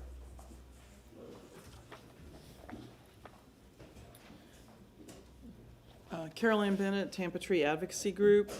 I just recently had a meeting with Chief Bennett. It was a wonderful meeting. I feel like we made a lot of progress. I acknowledge the water department did nothing wrong when they planted type 3 trees, but we were very worried about the precedent that it set. Chief has assured me that the lesson has been learned, and going forward, that's not going to happen again. It's very important. We discussed several important things. One of the most important was that Tampa increased its budget for trees. Almost 700 municipalities have higher budgets than we do proportionately, and that's in a City of Tampa report. So I look forward to working with the chief on the FY27 budget and supporting his proposal. One of the other things we talked about was finally making tree cutters responsible for illegally removing trees. They are professionals, they make a living. Most people will remove a tree once in their lifetime, they don't know the rules. We recently had a citizen who followed the rules, hired someone in the contract, it said they would pull the permits, then all of a sudden they get a code enforcement violation and a huge fine. They gave the contract to the city and said, this is the guy who cut the trees. He said he was getting a permit. And they still haven't found the tree cutter. We were promised 2 years ago by J.C. Hutchison and Whit Reamer that was going to happen. Chief has assured me that we're going to fix that problem. One of the other things we talked about a little bit, and I think it's very important, is the reporting on the trees. This is reporting that's required by the code. So this is a PowerPoint that was presented by staff in November. And one of the reports that we've been asking for, they said was complete, but we don't have a copy of that. And I've asked for it, and I can't get it. So we would really like to get that. And another issue on the reporting, this is also from staff's PowerPoint in October. They said that they spent $151,000 out of the Central Tampa Tree Fund. That's the new tree fund. And there's specific reporting requirements on how money is spent out of the new tree fund. I would like to see a report on that too. So anyhow, like I said, it was a great meeting, and I agree with Chief's proposal that you go ahead and reimburse the water department for the price program out of the tree fund this one time, and from now on we do better, and postpone the motion on limiting and not using tree fund money for type 3 trees until after the tree workshop. Thank you very much. Thank you, Chief. Darrell, followed by Allison Hewitt. Morning, Darrell. Good morning, City Council. Darrell Heitch. I want to talk about item number 34. My presentation just disappeared off my phone, but item number 34 is where is the The Economic Development Council is asking for $1.2 million from the city to provide for the services that they provided. I posed a question on their PowerPoint that they have. The PowerPoint that they're presenting, they said that the average income that a person has received from the jobs that they've brought in is $88,000 a year. Now, I've been here for about 10 years, and I haven't met one person in my circle that have said they've gotten hired at $88,000 or more. What I see is they're doing a dog and pony deal. They're bringing in organizations and corporations from outside of the city, New York, California, Massachusetts, who have high income earners, and they're bringing their staff down here, and they are the ones who are maintaining that median of $88,000. So I really ask that you really consider that, because no one in the population in the circles I move in have ever been paid $88,000 at an average about $50,000. So that's one thing. Secondly, I went into a meeting about 3 weeks ago for 2 weeks in a row with the Equal Business Opportunity Advisory Committee. Let me say that one more time. The Equal Business Opportunity Advisory Committee. This is a committee that is designed to talk about how they certify the different businesses and how businesses receive procurement funds throughout the city. Advisory Committee. They're to advise and present before council here shortly some information on how they believe businesses should receive procurement in terms of funding and how they do business with the city.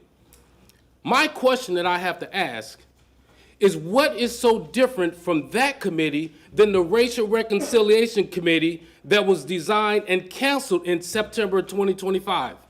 When the city attorney told us that we could no longer, based upon I just want it for your reading pleasure, because I thought that was very disenchanting, that she would say, after careful consideration of the policy changes outlined in the president's executive order, we cannot continue with this process. What's the difference? Equal Business Opportunity Advisory Committee, they're giving advice on how they want things to be done. We were given advice on how we wanted things to be done. How in the football are they able to continue to say Black, Hispanic, Asian, LGBTQ? It's all in their report they're going to be rendering to you. I really ask that you consider that, because something don't smell right. It doesn't smell right. Thank you. Thank you, Darrell. Allison Hewitt, followed by Connie Burton. Good morning, Chair, Council. Allison Hewitt, East Tampa resident and business owner. Want to speak, similar to Darrell. Item number 34, the EDC. When we have grants in East Tampa for $10,000, you have to submit your receipts, you have to submit pictures, you have to submit just everything. When we are looking at this report for $1.176 million, where's the documentation for the jobs that they created? Where is the definition of whether they created a job here or did they bring the jobs down? When I worked in Manatee County, they had actually forms that they had to have the companies fill out for the definition of the jobs. Now, since then, Manatee County has ended their contract with the EDC because they could not track whether or not this was not elevating gentrification by bringing more people in and not helping there. Also, the EDC did a industrial report in East Tampa that has not been distributed publicly, or what the plan is to help the industrial portion of the East Tampa CRA. What did come out of it is they applied for $9 million for affordable housing, but how do we make sure our industrial area in the East Tampa CRA are going to be able to help create jobs and actually to beautify that neighborhood? The next item I'd like to talk to you about is this is more primarily to the administration. And so sheltered markets are still alive and well for the contracts that they're able to do for small businesses.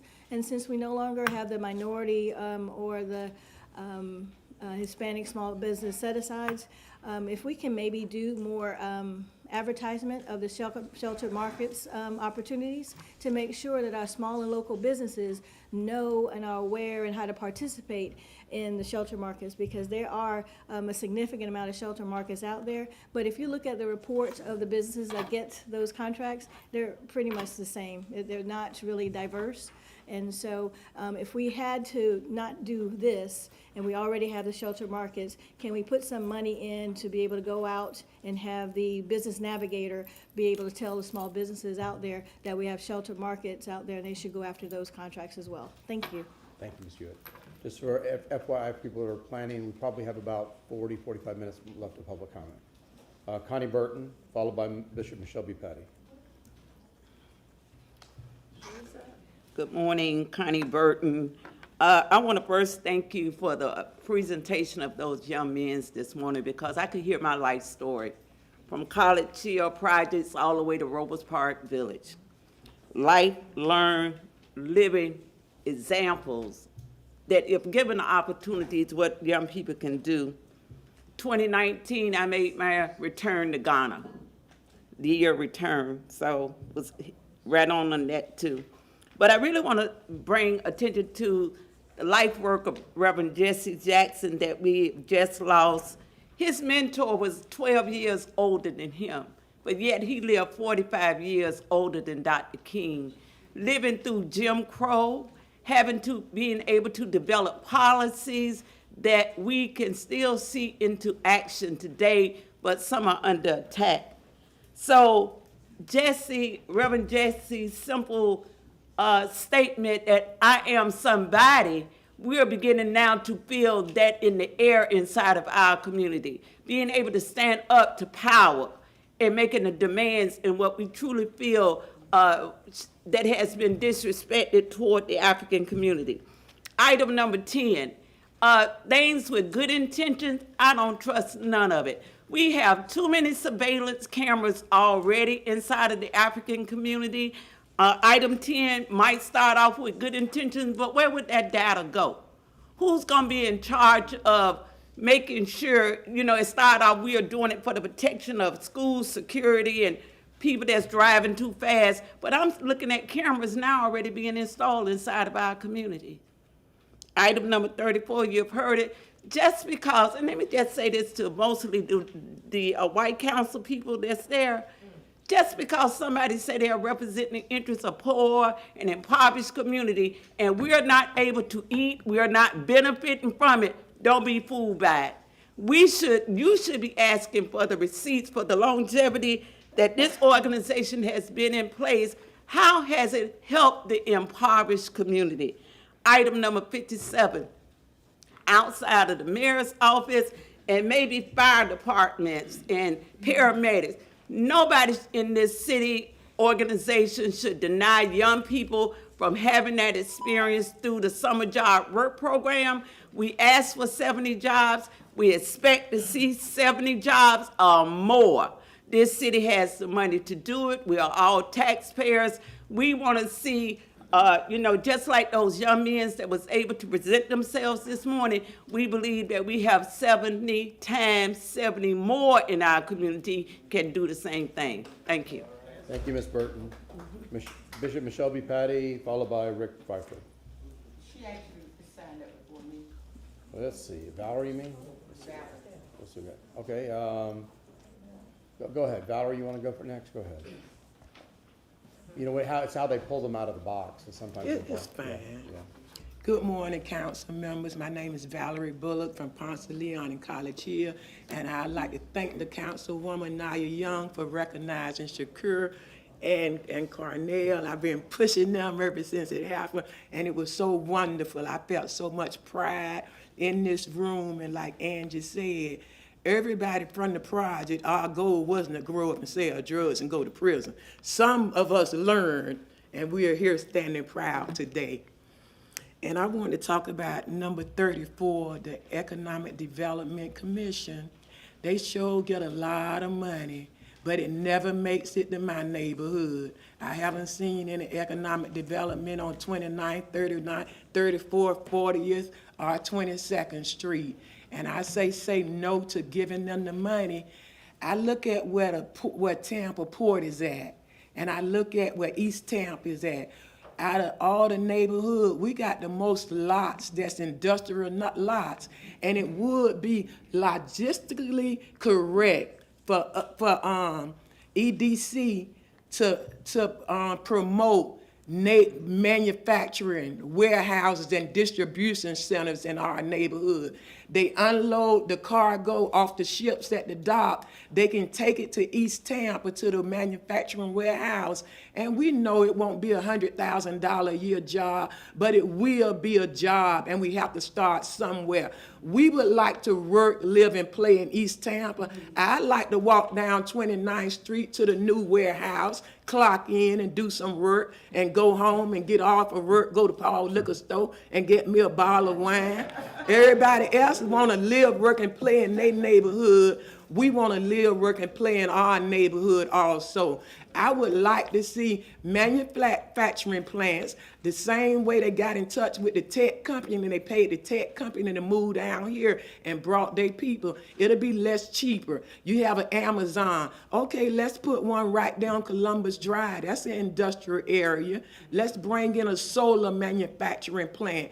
These jobs with these centers will offer entry paying positions. That means you can just come on off the street and we'll teach you, and you can learn and work right there. And that would be good because downtown Tampa had a Strass, Channelside have the aquarium, and Ybor City had a strip. We have nothing but vacant land. And the EDC want millions, give it to them and earmark it for East Tampa. And for the summer youth program, please, please, please, let's get 70+ students. And last year, we had people from Davis Island, Plant City, and Riverview, but East Tampa CRA was doing the funding. It shouldn't be like that. It should be first come, first serve. Oh, what about their background? 14 years old, why are we worried about a background check? First come, first serve. Thank you, Thank Valerie. y'all very much. Thank you. Bishop Michelle B. Patty, followed by Rick Pfeiffer.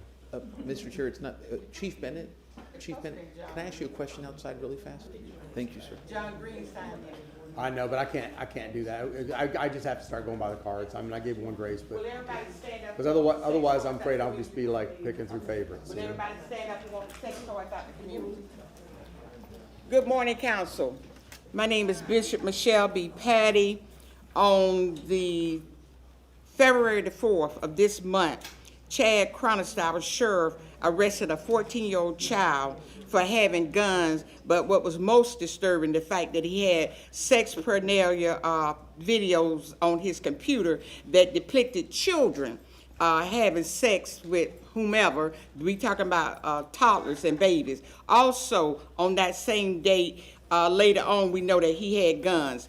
On the November the 6th, Chad Cronster, the sheriff, he raided all these convenience stores out in the East Tampa community that was selling guns, drugs, sex toys, the whole 9 yards.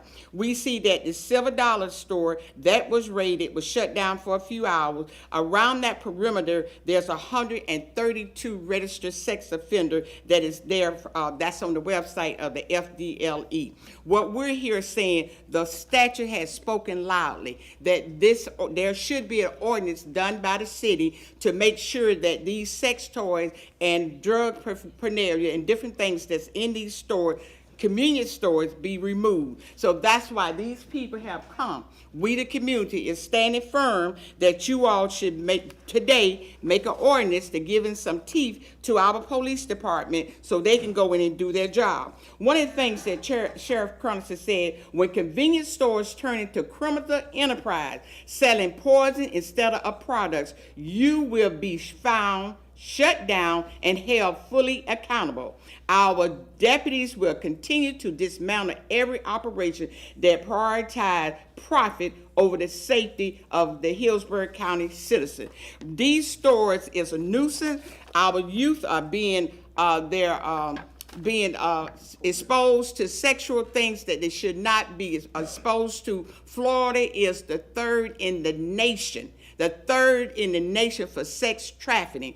You wonder why we have so many issues out in East Tampa when you allow these convenience stores right there from the counter to sell drugs. You go in there, they got all these drug paraphernalia, they're doing everything, and it is documented. The sheriff department has done their due diligence as to raid these places. Now we're saying the city, what is wrong with the Tampa Police Department? When we made calls for them to come out and do their job, they told us to go to code enforcement. Code enforcement told us to go to health department, when it clearly, the statute reads that each municipality is supposed to create their own ordinance. And we want an ordinance with teeth in it to deal with this issue. This shouldn't even be an issue. It should have been dealt with, but because it's in the predominant East Tampa area, no one seemed to care. Well, we the people, we care, and we're speaking boldly this morning that it be done. Thank you, Bishop.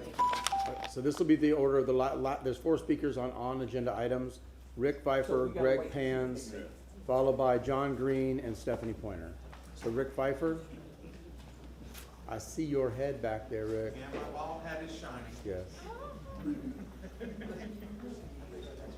You do, but that's okay.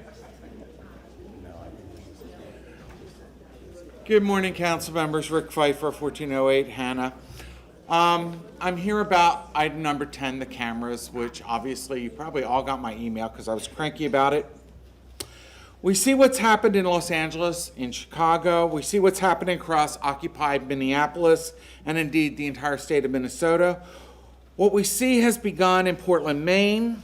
We've been told that Springfield, Ohio is going to be next because Trump claimed Haitian immigrants were eating people's dogs.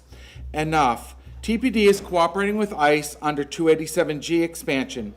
Now you want to use tax dollars to surveil everyone that passes near a school 24/7, 365. Stop. I've been told it's illegal to use these cameras that way. And in the documents that Mr. Carlson sent me yesterday, I went looking through it. Well, down there under the Florida Statute Title 23, where it deals with regulations and school zones, down under 15A, that last line in 15A is really good. It appears to contain a caveat able to fill a detention center.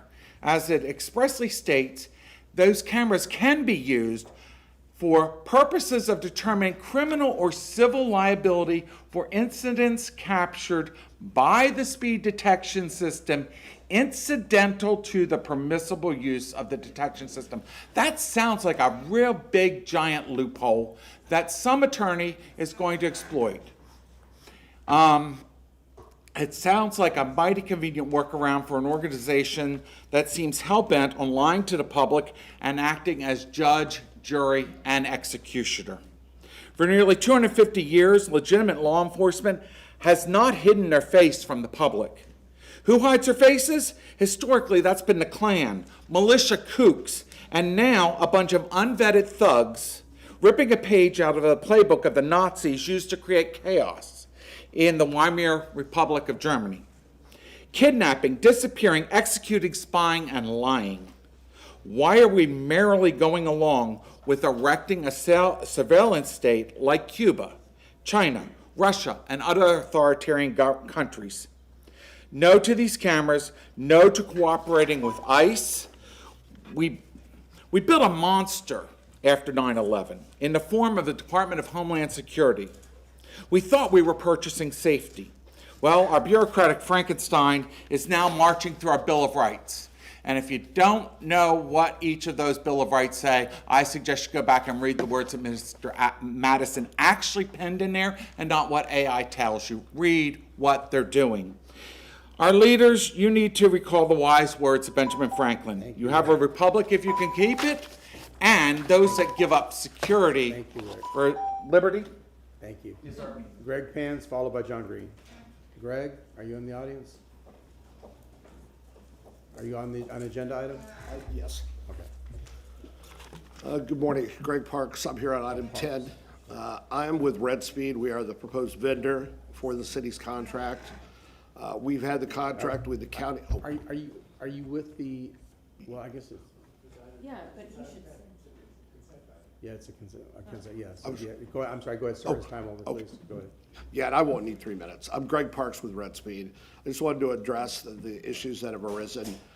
We serve about 50 communities in Florida, about 70 in Georgia, with school zone safety cameras. There is no taxpayer expense. They're 100% funded by violators. We've had a contract with the county for some time now. Speeding's down 90%. Less than 10% of the people get a second ticket. It's a very successful program. It's dramatically improved safety in all these communities we serve. Those results are consistent. And there are no flock ALPRs. We have no relationship with ICE. We're simply in the school safety business. That's what we do. And I wanted to clear up any misconception or let you know that I'm here if need be. Very good, thank you, sir. Mr. Shelby. Yes, Martin Shelby, City Council Attorney. Just a reminder, unless I'm wrong, please do correct me. I believe number 10 is still on the consent docket. It's not been pulled for discussion by council. It's been pulled for comment. Yeah, I think it but was. Not Yes. dis- It was but not necessarily discussion. Right. I mean, I saw it pulled, so council. It's not been removed from the consent agenda and not removed to, for the staff report. I don't know whether you intend to stop the agenda to take up item 10 for full discussion or just comment and move on. Okay, we will get there when we get there. John Green, followed by Stephanie Pointer. Good morning, John Green. I want to start with a question. How often do you walk into a convenience store or a grocery store in your district and see sex toys on display? If you did see them, what would be your immediate reaction, thoughts, response if you had any of your relatives who are kids with you? Some of my facts that I've noticed. Sex toys are being sold in these stores, and we have provided you evidence of pictures that was taken in the stores. Number two, one store removed the items immediately. Another said that it was approved by the city, the police, and other government agencies to sell them.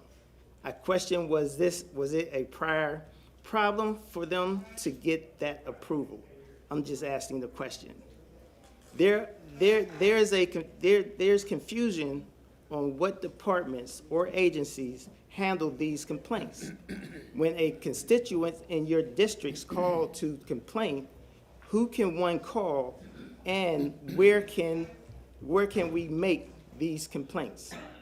4, Florida statute 847011 is clear on obscene materials.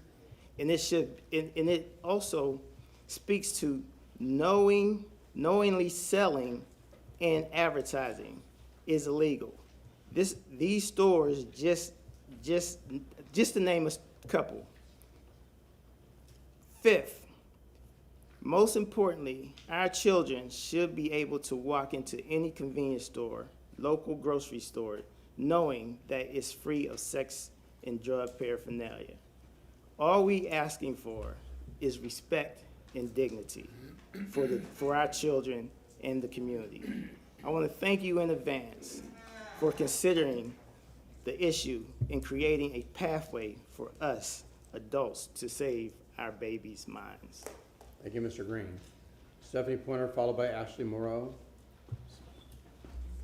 Stephanie Pointer, we have, let's see, how many agenda items today? Good morning, Stephanie Pointer. We have 66 agenda items today. You say you want to speak to all of them. Oh, yeah, I would suggest of course, you speak quickly. of course. I already have. You've read my agenda review. I'd like to start with this. This PowerPoint page is it's vague at best. You want $1 million from the citizens of the city of Tampa? I want to know, let's see, this contract, what 44 jobs, what companies came here? What were the 44 projects? I hope like heck they're not in SOG.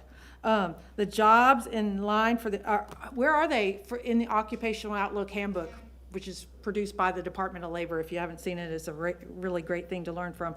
But this is vague at best. I really kind of have some issues with it, and I didn't ever have any issues with the thing. Special events, the audit came back, but I'd like to see a special events line item in the budget from now on so that we can keep up with where all the money's coming from, because it seems like it's coming from a whole lot of different departments without a whole lot of tracking. I looked at this, I defer to Carol Ann on all things trees on a regular basis, but I looked at this tree list the other day, and there's 51 types of trees on here, but half of them are type 3 trees, which are poop trees. They're crappy trees. They're not good trees. So why do we have a list of type 1 and 2 that aren't as big as the 3 all by themselves? Let's see.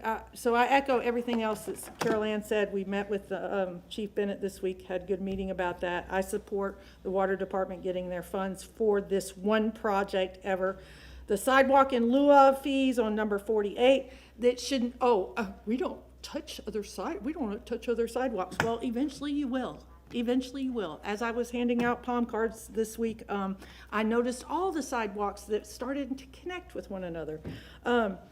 Number 10, if the school cameras are only for schools, I don't have a problem with it. But if Flock is in the contract and they're going to do what it says per the contract, then we need to have that removed from the contract. No ifs, ands, or buts about it. I don't know whether we're going to get to talk on the Code Enforcement Board. I highly support Ms. Fran Tate. I don't know any of the other candidates personally, but I know that she would be fair and equitable in the decisions that she makes dealing with neighbors having problems with their property. And if in doubt, if you want to know what I said, you can check out my new website that Michael Bishop made for me. It's pointeragenda.review. And read what I have to say about City Council's agenda every week, and I highlight the most important stuff in wonderful, beautiful colors. And we have started a new show on Monday nights at 6:30 called The Agenda, and Mr. Heitch has went home to upload it to YouTube so that you will be able to watch it later starting today. Thank you, Ms. Pointer. Ashley Moreau, followed by Lucy-Lean James. Hello, my name is Ashley Morrow, and I'll be sharing Tampa's Black History.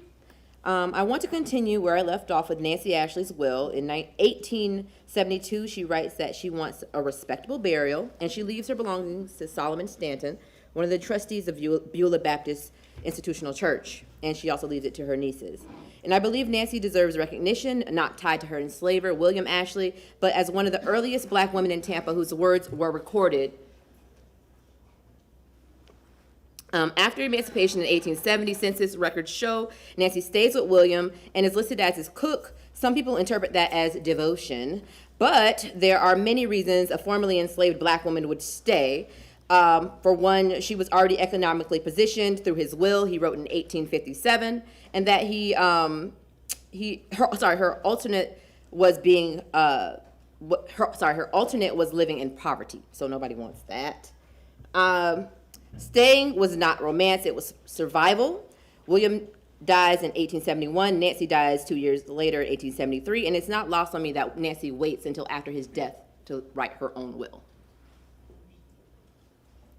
Now, there's been rumors that Nancy was secretly buried next to William, but the records show that there were actually receipts for her coffin, ribbons, newspaper ads going out looking for her heirs, which is highlighted here. Don't y'all love my receipts? Y'all love them? Okay. Nancy's estate passes to Selmon Stanton, as I explained before, and he is one of the trustees of Beulah Baptist. And then after a while, there's silence, and the silence matters, because it's not until the 1820s that all of this racial violence starts. Well, it was already going, but it really revs up because the KKK really pumps up in the 1920s. I say 1820s, 1920s. At the same time, the Florida land boom collapses in 1926, and tourism is really important in Tampa, even till today. And there is a bust in 1926, as I was saying, and there was also a lot of racial violence going on in the 1920s. These are all from the Equal Justice Initiative, and there's 6 here, but there are many more, and there were multiple deaths in each of these, and y'all can look at them up yourselves. The Coley Massacre, the Rosewood Massacre, white mob lynchings happening all over, and Tampa has its own cases as well. Then, conveniently, in 1929, we suddenly see 2 newspaper articles distancing Tampa from lynching violence in surrounding counties. Tampa is positioning itself as a safe, modern, respectable space. And then conveniently, we see another 1929 article, and this is the first mention of this couple in 1929. She was his slave and he loved her. A love story appears, and all of a sudden we are all good, and Tampa is an amazing space. But we know we make up stories like Pirates for Gasparilla. So, Thank you, Ashley. thank you. Wait, we're make up? They're made up? What's We don't have real pirates? We do not have real pirates. We did not love that man. So. Arr! Lucy Loon James, is that it? She's with the non-agenda items? Yeah, we're on the non-agenda items now. Can we go yes. together? Sure. Let me, one was Robert James? Robert James. Robert James, okay. Very good. Yeah. So one at a time, start with your name, please. Okay. It's Robert James. Thank you so much for having us. And we were here 2 weeks ago, and like I said, we were talking about the Urgent project and all the benefits and Mayor Castor's Achilles heel that she expressed with transportation and how we can solve those problems. And we talked about our technology. We talked about the immediate benefits that we can give to the city with their fleets, and the other deployments we've done, the connected vehicle pilot that was done, and how we'll expand that 1,000 times by actually being able to deploy it citywide. And this is our team. So I just wanted to follow up from what we presented there with where we're at right now. It was great that you had the heroes at the beginning of the session. I think those boys were incredible, what they did, saving lives.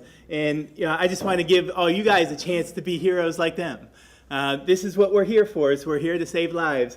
Just taking a look at which one of your loved ones might be part of this. 2 weeks have gone by. 3 fatalities and 92 crashes could be prevented with this technology for every 2 weeks that goes by that we address here. So we really see that this is a life-saving technology that we can help you guys incorporate. And again, immediate benefits. We can put this app on your fleet vehicles, and all the residents can have this app. Right now, we're showing on the left, we got no data. Once we get data, we can start showing you exactly what speeds to go to hit the green lights so you can improve fuel efficiency. And then pedestrians that are in that right of way, be able to alert you. And when non-line of sight, when you can't even see them behind the truck, you can still detect the pedestrian with this technology. So we just wanted to share that with you and update you that we really encourage you to continue on the efforts you're doing to save lives, and just really are here to help you. And again, my other colleagues will talk about other benefits of the program as well. Thank you. Very good. Ms. James, start with your name. Or you want to go, Larry, you want to go next? Okay, Larry, start with your name. Yes, good morning. I'm Larry Duke, and I wanted to just piggyback on what Robert just said. But so we have saving lives, obviously, as one of the huge advantages of the product. But we also have, I want to talk about 2 major points here. The first one is our solution will save the city $12 to $18 million annually. So I've heard a lot about today in this meeting about different things that could use some money to help. So obviously, this isn't going to take care of everything, but it's a huge start. And the second point is this: we will fully deploy and maintain this solution at no cost to the city. So here's your 12 million, just let us get to work, okay? So, let us start saving lives. I mean, that's one of the biggest things, right? But here's some of the data-driven benchmarks and key sources that we're using. Let's go to that right there.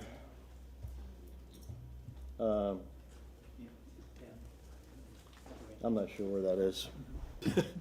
Okay, so the City of Tampa fleet data has 3,887 vehicles. Hillsborough County crash statistics indicate 27 to 28,000 total annual crashes.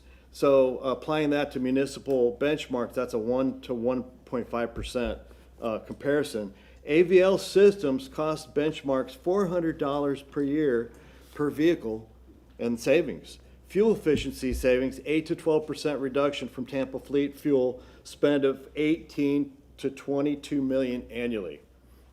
Crash cost averages are 20,000 to 50,000 per municipal vehicle incident for liability and property. So we're looking at reductions of 15 to 25% there. And that's based on some verifiable test results that happened here in this city back in between 2018 and 2020. It was called the Tampa CV Pilot outcomes. So we're bringing some verifiable results. We're just expanding on it. Incident response benchmarks, 25 to 40% efficiency gains from AVL, yielding a $1.5 to $3 million in overtime dispatch savings. So there's so many different ways that we're saving this money, totaling the 12 to 18 million dollars. It's incredible. So all we're asking for today is a letter of intent, which is basically a non-binding process to start the next conversation. That's all we're asking for. There's no commitment on the city's part. It's just asking for that formal opportunity to have the next kind of a little bit of a more formal next step process, a conversation. Okay? Thank you. All right, thank you very much. Ms. James, you're next. Start with your name, please. Good morning. First, my name is Lucilene James, and so thank you for listening to us. And I like to make a little comment here. I have a daughter too that drive a lot now, and I love to know that she will be safe in the traffic. I like this technology, and I feel like I can trust a lot in this technology. I like to see this go from us to go to, I don't know if you guys remember the Flintstones, right? I wanted this goes from the Flintstones to the Jetsons. You guys, you guys familiar with that? Okay, I'd like to see that. It goes to from Flintstones, that, pedal, to the Jetsons. When we talk about technology, and this is something for all of you, think about it. Thank you, everyone. Thank you. I believe Councilman Miranda is going to ask you a question, but you have to take it offline. Yeah, you can contact them. Okay. Okay, very good. Okay, we have Eileen Henderson, followed by Robin Lockett, and our last speaker will be Pastor Williams. Ms. Henderson.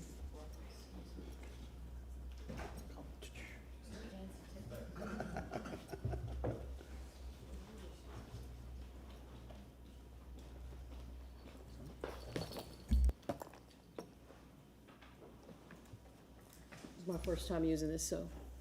It's working. If you want to just zoom it in on the top, there's a little wheel on the very, very top, all the way up. There's like a little wheel on the very top. I don't take directions well. Oh. Where it says larger. Thank you. Yeah. I got you. Good morning, council. I was told before I came on that. Oh, Eileen Henderson. I'm sorry. I thought everybody knew who I was. Not to be so angry. Yeah, I'm pretty hot, so I am going to be angry. And yes, is that passion? Yeah, it is, but I'm pretty ticked off. I'm just going to let you know. What you're looking at, and I have a lot to unpack, so I'm going to try to get it all in. You're looking at here is something that I acquired yesterday. It's a GPR for Cologne, for 3203 West St. John Street. You remember that GPR that was done back when the rabbis pulled out of the deal? I don't know if this is it. I think it is. Timeline is correct. Sorry, Enterprise wants their car back. Anyway, I just, on a whim, made an inquiry to your department here with the city of Tampa. And that's where this came from. This exists in the city of Tampa right now. But ironically, when they did that ruling and approved his application, they didn't use this. What is this? What are we looking at? What we're looking at here are anomalies found on that property. 16 spots. But yet this application that was denied in 2021 was approved in 2025. But this document existed. Does it say that there's graves there? No, it doesn't. That's not how GPRs work. But here's what it does say. After conducting GPR scans, we were able to identify multiple anomalies in this 1 acre piece of land. We can't determine the origin of the anomalies, but this is what we wanted, right? Council advised the rabbis to go back and do the GPR, and they did, and they quickly pulled out of that deal, let me remind you. Here is that documentation that the graves are more than likely there, which is what we've been saying. History dictates it. We already built over Columbus and the plaza and Dead Man's Field. This is real. There are bodies here. He is going to get his utilities put in March 1st. This is a white man erasing black and brown history. And I don't care if you don't like that I say that. I don't care, because it's truth. I'm not making it up. This is black and brown history. West Tampa's history. Tampa's history. Make it stop. And you have the power to do that. I don't know who's telling you don't. But as the legislative branch, absolutely you do. 28 years of experience here with the government. I know what you can and can't do. And you can make this stop. Because if you don't, I've already reported this to the Florida master site, this specific spot. We're going to get the authorities involved with this. Thank you, Ms. Henderson. Thank you. Robin Lockett, followed by Pastor Williams, and that would be the last public speaker. Good morning. Good morning, everyone. Good Robin, morning. Robin Lockett. A couple items. First of all, I want to identify and acknowledge those two young men. Can't remember their names, but remember their effort. Yeah, I wouldn't call them that. Yeah, that's what she called them. But I'm from Robles Park. So I grew up in Robles Park. And look where I am through all the travels, the journeys, the mishaps, a single mom. You know, there's survival. There's something that you learn. And that Robles Park was a village. It was a village, right? So I'm so proud of them, and sky is not the limit for them. Convenience stores. I find it disturbing when I heard about the sex toys at the convenience stores. I find it disturbing. It shouldn't be, right?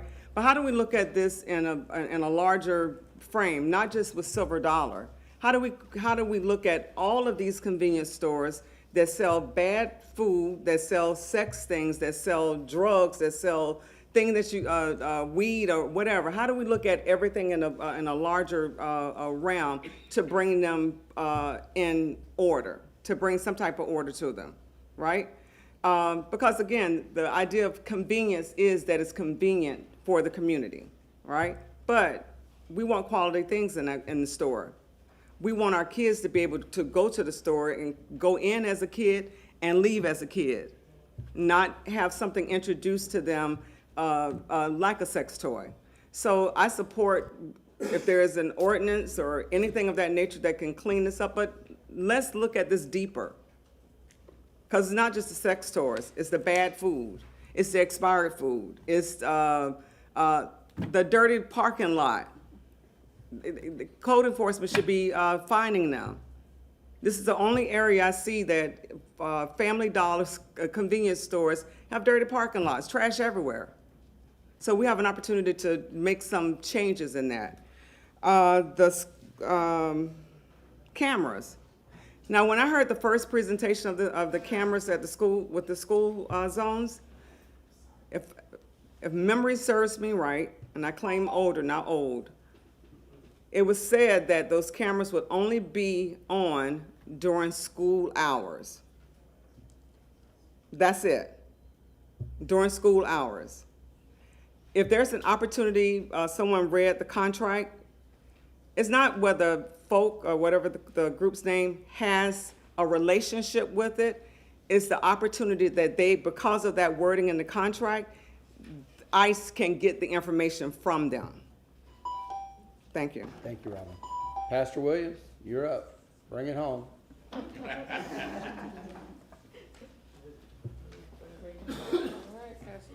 You're our grand finale. Make it big.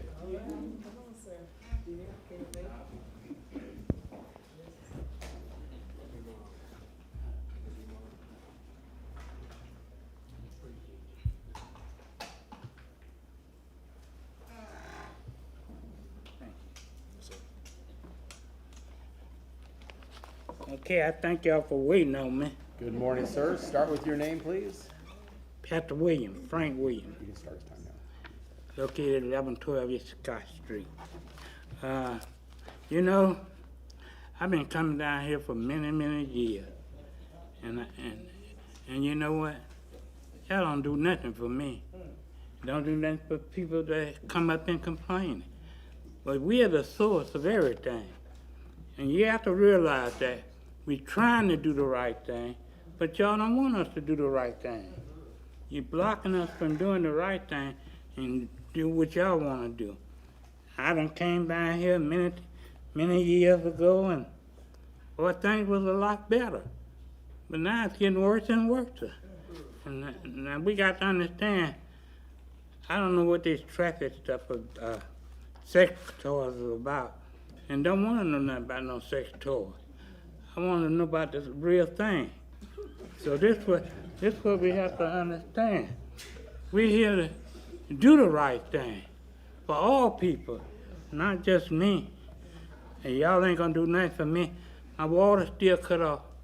Nobody come by there and tell me, but they sending me a bill every month. Ain't that something? And I just ignore it and throw it in the garbage. And that's where it's supposed to be. But we have to understand, my daughter, 65 years old, Daddy, don't say the wrong thing. What is the right thing? What can I say? Y'all don't want to do nothing. Maybe we need to invite Donald Trump to sit in your place. He'll get things straightened out right quick, whether we like it or not. And that's just the way he is. And we got to understand, we trying to do the right thing. Want y'all to do the right thing, but you don't care. You don't care. But we have to realize that we are nothing but citizens of the United States of America. I think Tampa, Florida, is one of the unions, huh? Tampa, Florida, Mississippi, they're a union, aren't they? They're state of the union, but we don't get no respect. Mississippi get more respect than anybody because they doing what they want to do. You ain't got to ring that bell no more. God bless. Thank you, Pastor. That concludes public comment. I would like to get unanimous consent. We had initially, during our agenda review, placed item 60 after public comment, but we have some board appointments, and we coordinated with the clerk. They've asked that we move that up and flip it so we could do the board appointments first, and then item 60. Is anybody object to that? Okay, very good. Okay, unanimous consent. So we will address item 4 now, because there are applicants in the audience for that. Item number 4. And I believe our representative from the clerk, Mr. Q, is coming to the podium. Good morning, Council. Quanticky Ramsey, Assistant Deputy City Clerk. I'm here to present 5 applicants who are vying for positions on the Code Enforcement Public Nuisance Abatement Board. Council has 2 appointments to be made this morning. One to fill the vacant regular member position that was formerly held by Board Member Gilbert Torres Ruiz, whose term expired on February 18th, 2024, and one to replace the vacant alternate member position that was formerly held by Board Member James Chittenden, whose term expired on April 15, 2024. Previously, we had 6 applicants, however, one has withdrawn from consideration. Applicants are reminded that they have 3 minutes to address council, and the first applicant is Ricardo Hernandez.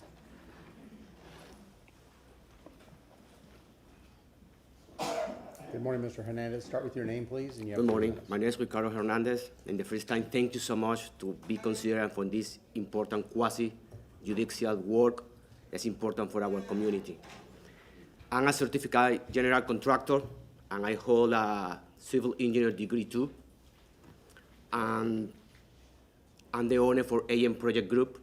It's a company and everyday work with building departments, home association, inspector, and I know the code, and I know the important is to serve and do everything compliance to the rules, to the code, and to the Florida Statute 162. Serve, I am 45 years old right now, and I believe with my expertise is my stage to do more for our community that I already call home.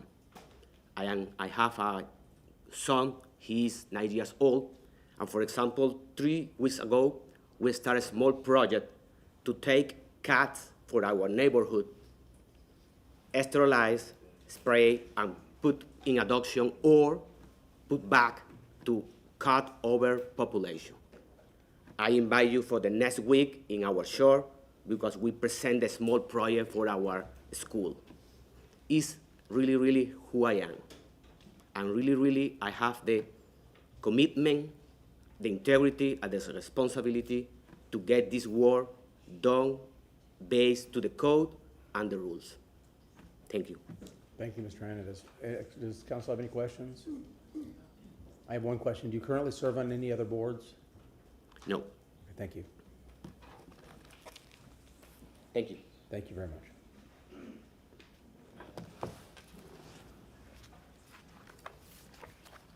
The next applicant is Fran Tate. Thank you. Ms. Tate?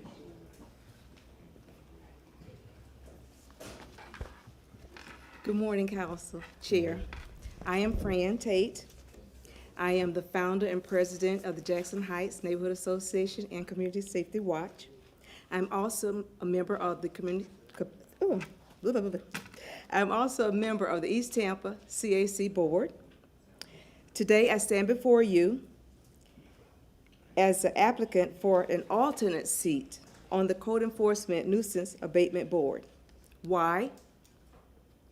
I am a 20-year, sincerely dedicated, hardworking, experienced, knowledgeable, and understanding district leader of my district. This has inspired me to apply for the seat. I constantly witness rule breakers, building code breakers, illegal dumping, and businesses that practice unsafe behavior and unethical behavior. I listen to Bishop Patty, and I support everything that she has said today. I was able to sit in on yesterday code enforcement hearing and witness the process. In my community, I had a store that did unethical practicing. I was able to combat that. I want to offer my help to Bishop Patty and what is going on in that store. There is a neighborhood association that should be joining Bishop Patty. For some reason, I don't know. But if I am selected as an alternate, I will ask for teeth in the codes because there is a way to take care of that situation. I took care of the situations in my mom and pop store.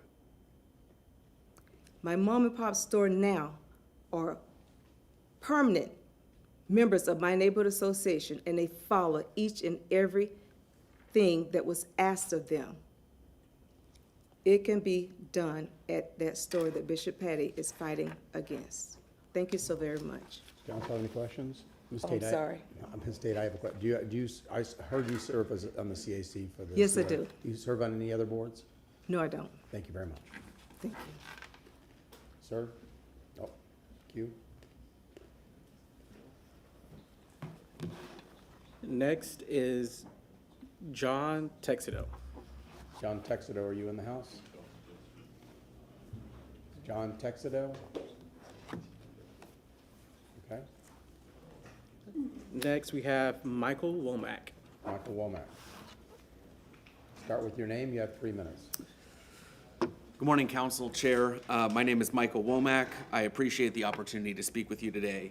Tampa isn't just where I work. It's a home. It's where I've built relationships, invested in communities, and had the privilege of working alongside residents, neighborhood leaders, and local organizations who care deeply about the future of our city. That love of Tampa is what brings me here today. In my professional work in communications and public affairs, I've had the opportunity to engage with a wide range of stakeholders, residents, small business owners, advocates, local leaders like yourselves. One thing is very clear across all those conversations. People want safe, clean, and thriving neighborhoods. They want to feel heard, and they want to know that their city is responsive and accountable. If appointed to this position, my goal would be to work closely with city staff and fellow board members to ensure that decisions are not only consistent with our ordinances, but also grounded in common sense and a love for a community. Tampa's growing, we're evolving, and we are full of opportunity. And with that growth comes responsibility to maintain the character of our neighborhoods and to ensure that that progress benefits everyone. It would be an honor to serve in this capacity and to give back to a city that has given so much to me. Thank you for your time and consideration. Thank you very much. Council have any questions? I'm going to, yeah. Oh, Just wait. I have Councilman Beer? a statement. May I say something? Let me just ask a question first. Yes, sir. Mr. Womack, do you serve on any other committees? No. Okay, thank you. Yes, sir. Yes, sir. Just as a disclosure, Mr. Womack has worked with my campaign for State House. It has no bearing whatsoever on my vote today. It's not an ethical issue whatsoever. I just make that as going above board, I guess. Thanks. And full disclosure, same. Okay. Same. Okay, very good. Okay, very good. Thank you. Thanks. Thank you. And finally, we have Dylan Young. Dylan Young, are you in the audience? Going once, going twice, gone. Okay. Council, you should have vote sheets. We do have two positions, one regular member position and one alternate. Okay. Okay. And I heard Fran said that she was running for the alternate spot. Okay. Okay. Yeah, just handwrite alternate next to it. And Fran said she was running for the alternate spot. That's what she said during her motion. Yeah.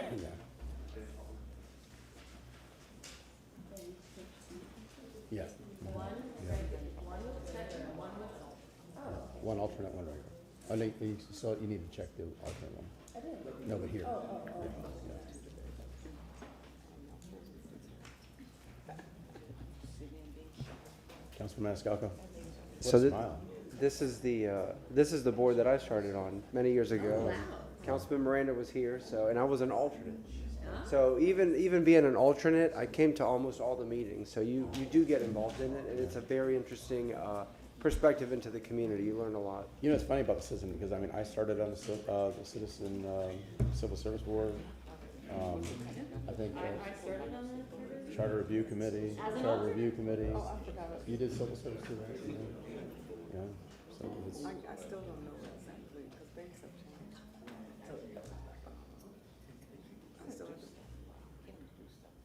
now we have. Would you like me to sing? No. Would you like Councilman Vieira to? What is that called? I know it's not singing. Screeching. Speaking in a rhythm. Speaking in rhythm. Rhythmic speech. Here I go again.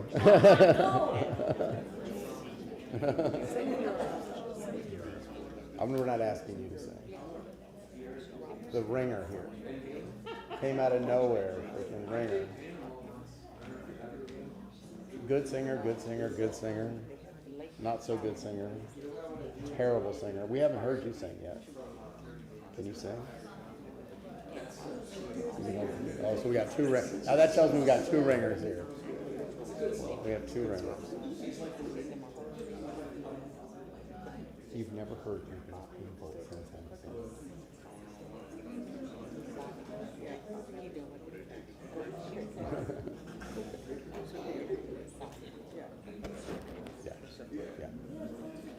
Correct.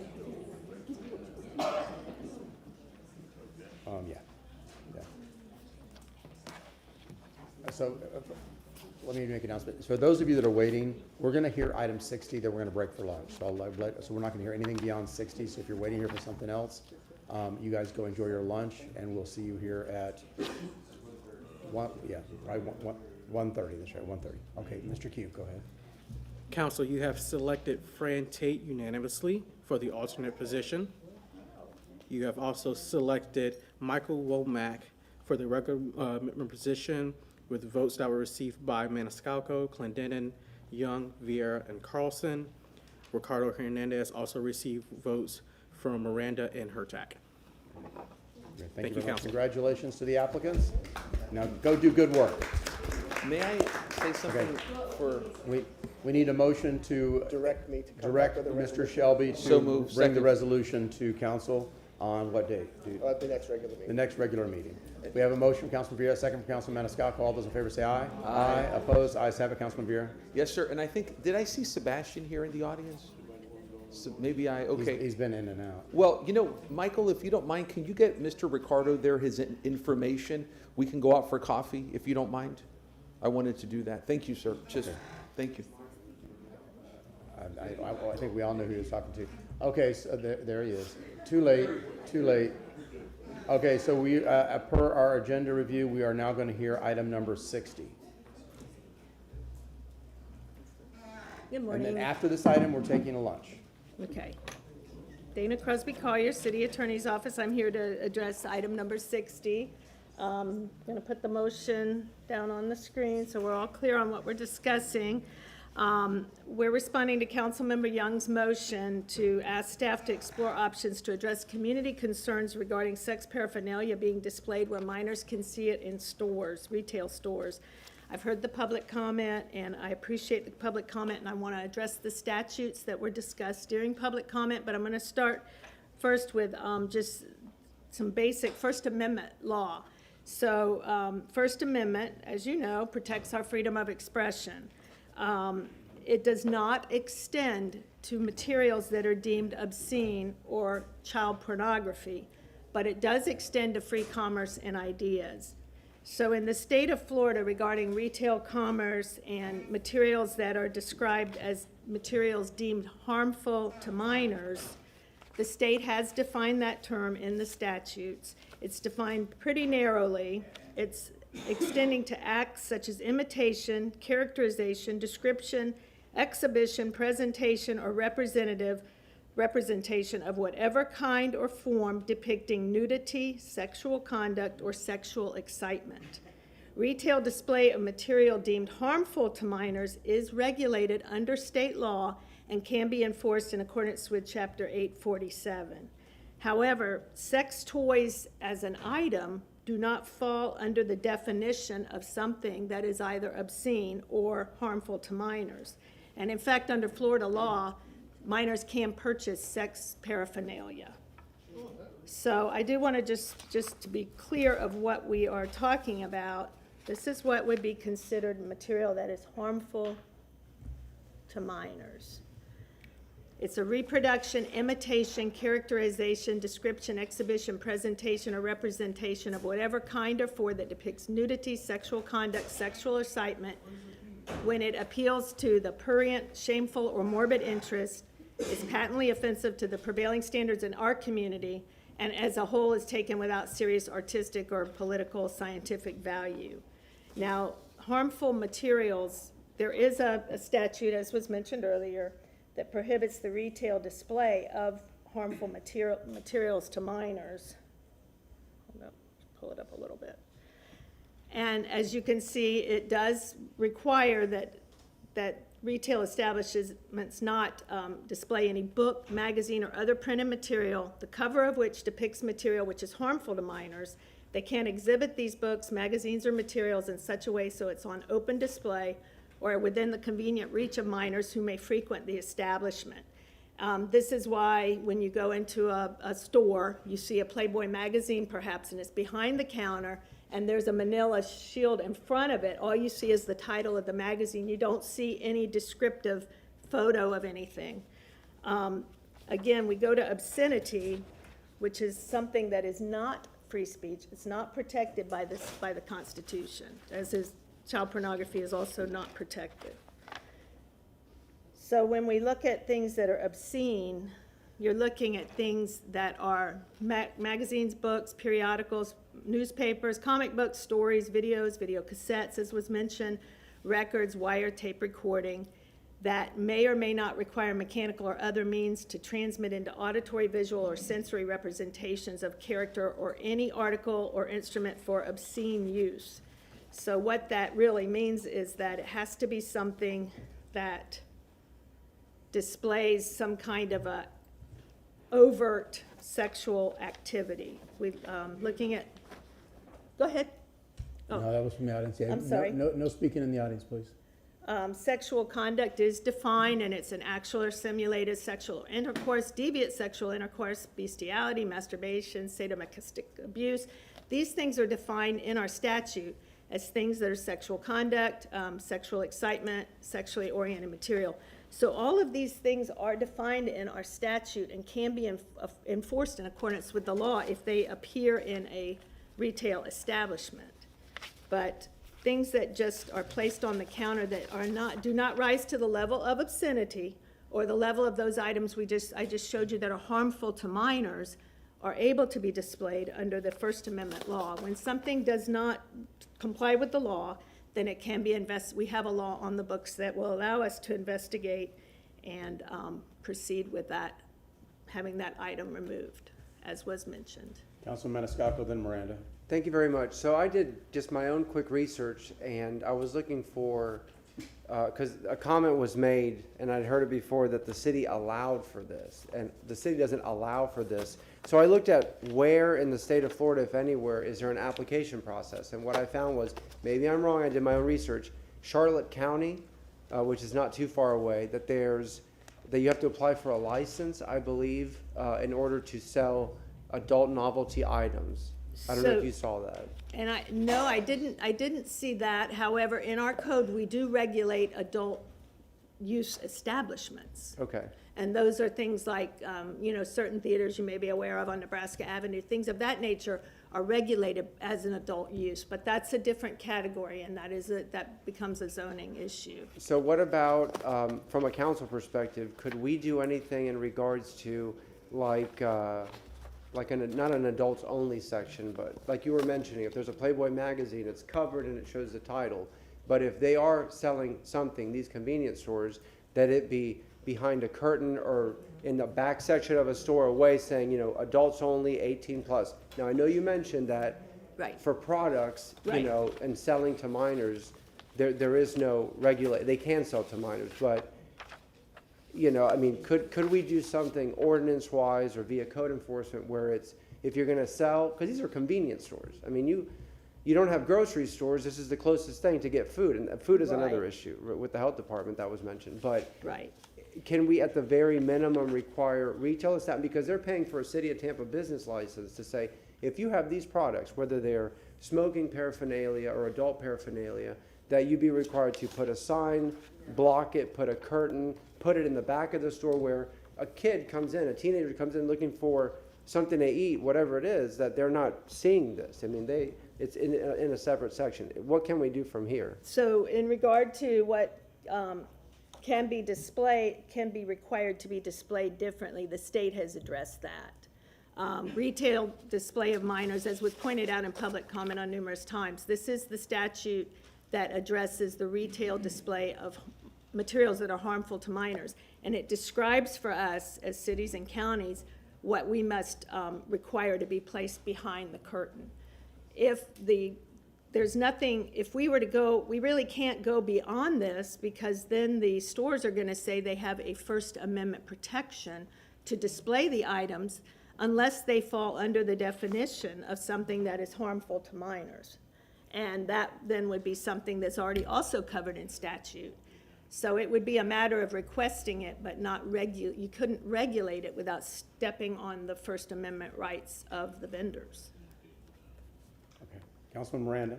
Thank you, Chairman. I want to first of all thank Councilwoman Young for bringing this up, and the people who came up and spoke to us today. Very thorough speeches were made explicitly to what's going on in District 5.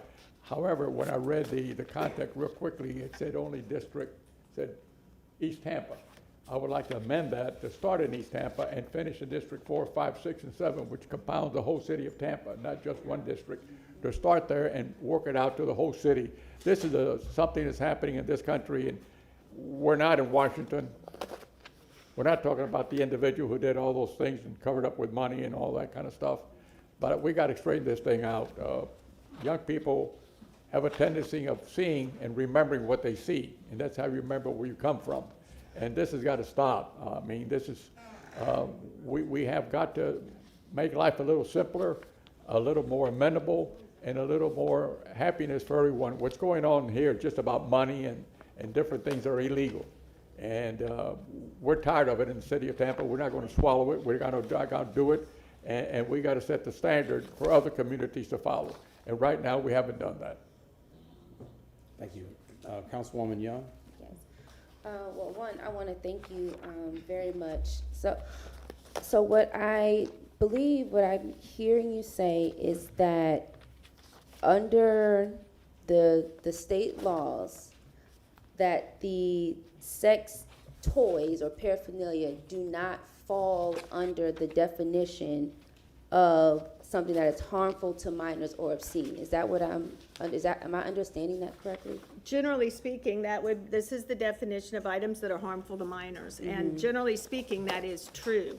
That items that are sex toys, when you look at them on the shelf in the store, you may not know what they are or aren't. There's nothing to indicate sexual, if there's something to indicate sexual conduct or sexual excitement or nudity on the packaging, then you've got a situation where you're looking at something that could be harmful to minors.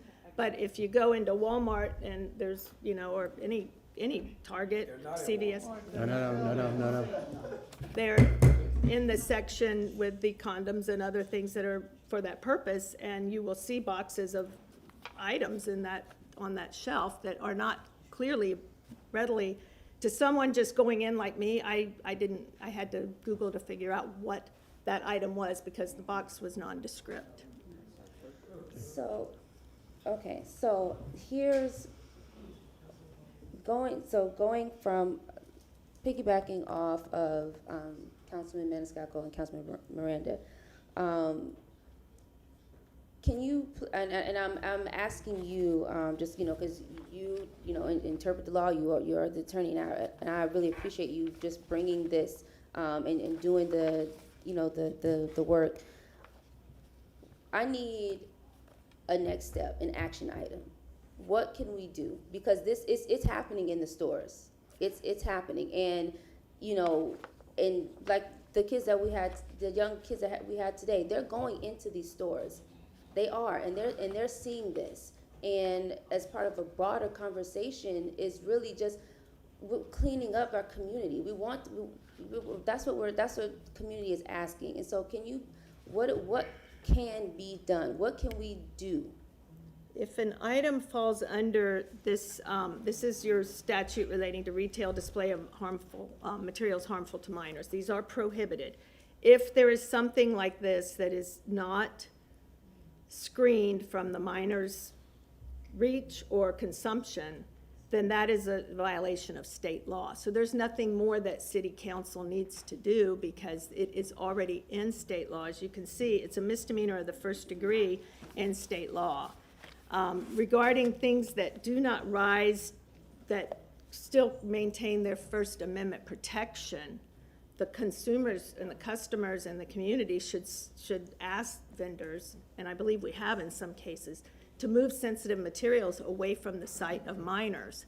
So that is what the community can do. But regarding the law, there are laws on the books that have been written, have been challenged, have been prescribed for all of us, cities and counties, to follow, that do, in fact, try to constrain the retail display of materials that are deemed harmful to minors without stepping on a First Amendment protection of a retailer to engage in his free commerce. So let's say I go to the store and ask them, have a conversation, hey, can you remove these items? And they say no, then what? If the item doesn't rise to this level of an item, then we as a government, you can't do anything. It has to be something that is contrary to state law. No. And that really becomes something that people would need to report an offense of the law, because that can be enforced. It's not, obscenity isn't protected. Sexual materials are, to some degree, unless it's obscene or child pornography, as I mentioned, then they're not protected. So when they are protected, they have to have a very high standard of protection in order to survive a First Amendment challenge. And that's why the law has been written in a way that tries to clearly define what cannot be displayed in a store. Yeah. I have more thoughts, but We'll have a second round Yeah, if you want. okay. Councilwoman Hurtak. So I'm gonna say that this is a state law. This is incredibly unfortunate, but I will say the good news is the state legislature is in session right now. I believe we need to engage Rep Diane Hart, and to talk to her to see if we can get a law amended through this session. That's one of the first places I would go. The second thing I would do, if our hands are tied in this, is to use community activism to simply not shop at that store, to simply share your concerns with that store, and to educate the community, because that's what will get that taken. Ideally, if people don't go to the store, they might find a better place to put them. But I absolutely will reach out to Representative Hart, see what we can do. I know that Ms. Robin Lockett is here, who knows Ms. Hart very well. So that would be the next step I would like to see happen. So I have only question I have, because I mean, I kind of saw that blurry picture, but I don't understand what exactly is in that store. But is this the difference between, I'm assuming that if something was sexual, like anatomically correct, a device that was anatomically correct, that would probably cross the line, correct? Because that would be like a sculpture of something that is like, it seems like that would fit into that. But are we talking about the same kind of thing we would have walked through the mall years gone by in a Spencer's sharper, Gifts. like a sharper image or a Spencer's gift? Or sharper image. Spencer's Gifts. Yeah. I mean, is that what's in the store? Or I is have this, no idea. I don't know. Hey, y'all, everybody, shh. The acoustics in this room are really kind of crazy good. And when you guys are even whispering, it bounces back here, and then we can't hear our conversation with the person we're speaking to. I know. That's enough. Okay, I'm sorry. so, again, the material that's deemed harmful to minors is, yes, this is it: reproduction, imitation, characterization, description, exhibition, presentation, or representation in whatever kind or form depicting nudity, sexual conduct, or sexual excitement. And this term prurient is a term that is used in obscenity law as well. And it's just marked by arousing an immoderate or unwholesome desire or interest. So that's what prurient means. It's a common word that's used in this context. So it has to speak to that. It has to appeal to a prurient, shameful, or morbid interest, and it has to be prevailing, patently offensive to the prevailing standards in the community, because Tampa's a lot different from New York, which is a lot different from Las Vegas. So you look to your community standards, and taken as a whole is without serious literary, artistic, political, or scientific value for minors. Now, it's interesting to note that, speaking of legislative session, there is a bill right now moving through the House, but not in the Senate, regarding book banning. And in looking at book banning, in their definition, they use these first two standards, but they do not use this third standard, because obviously books are literary in nature. So that's something that, with regard to Chapter 847, which is the chapter that everyone's been speaking of, which is the chapter regarding obscenity, this is the definition for materials that are harmful to minors, with regard to your question. Can I assume when you walked across the stage after graduating from law school, you didn't think you'd be standing in city council chambers talking about sex toys? Two people have said that to me in the last 24 hours, but if it gives you any comfort, when I worked for Orange County, in about a span of 24 hours, I became an expert on pill mills, so. There you go. Okay, very good. Councilman I don't Carlson, know. you're next. Yeah, first of all, thank you for the thorough analysis of a difficult topic. Second, if the community decides to contact legislators, I'm also happy to contact Senator Roussan or any of the others that may have some weight in trying to push this. It seems like the legislature would want to be in favor of this. But let me ask you, I didn't hear you talk about case law in interpreting this. Is there specific case law regarding these types of devices in a convenience store? Not the devices, but the concept of obscenity and what is and what is not deemed obscene, and what is not First Amendment protection.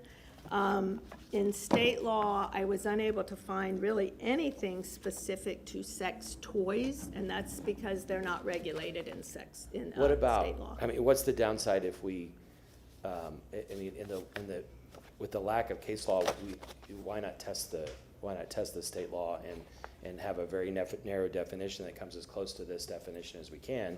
Like my colleague was saying, if something is,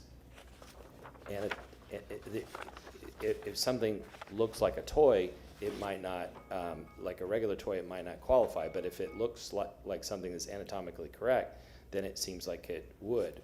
So why not come up with an ordinance that's narrowly tailored to test the law? What's our limit of liability if we do that? Yes, civil rights are protected at a very high level.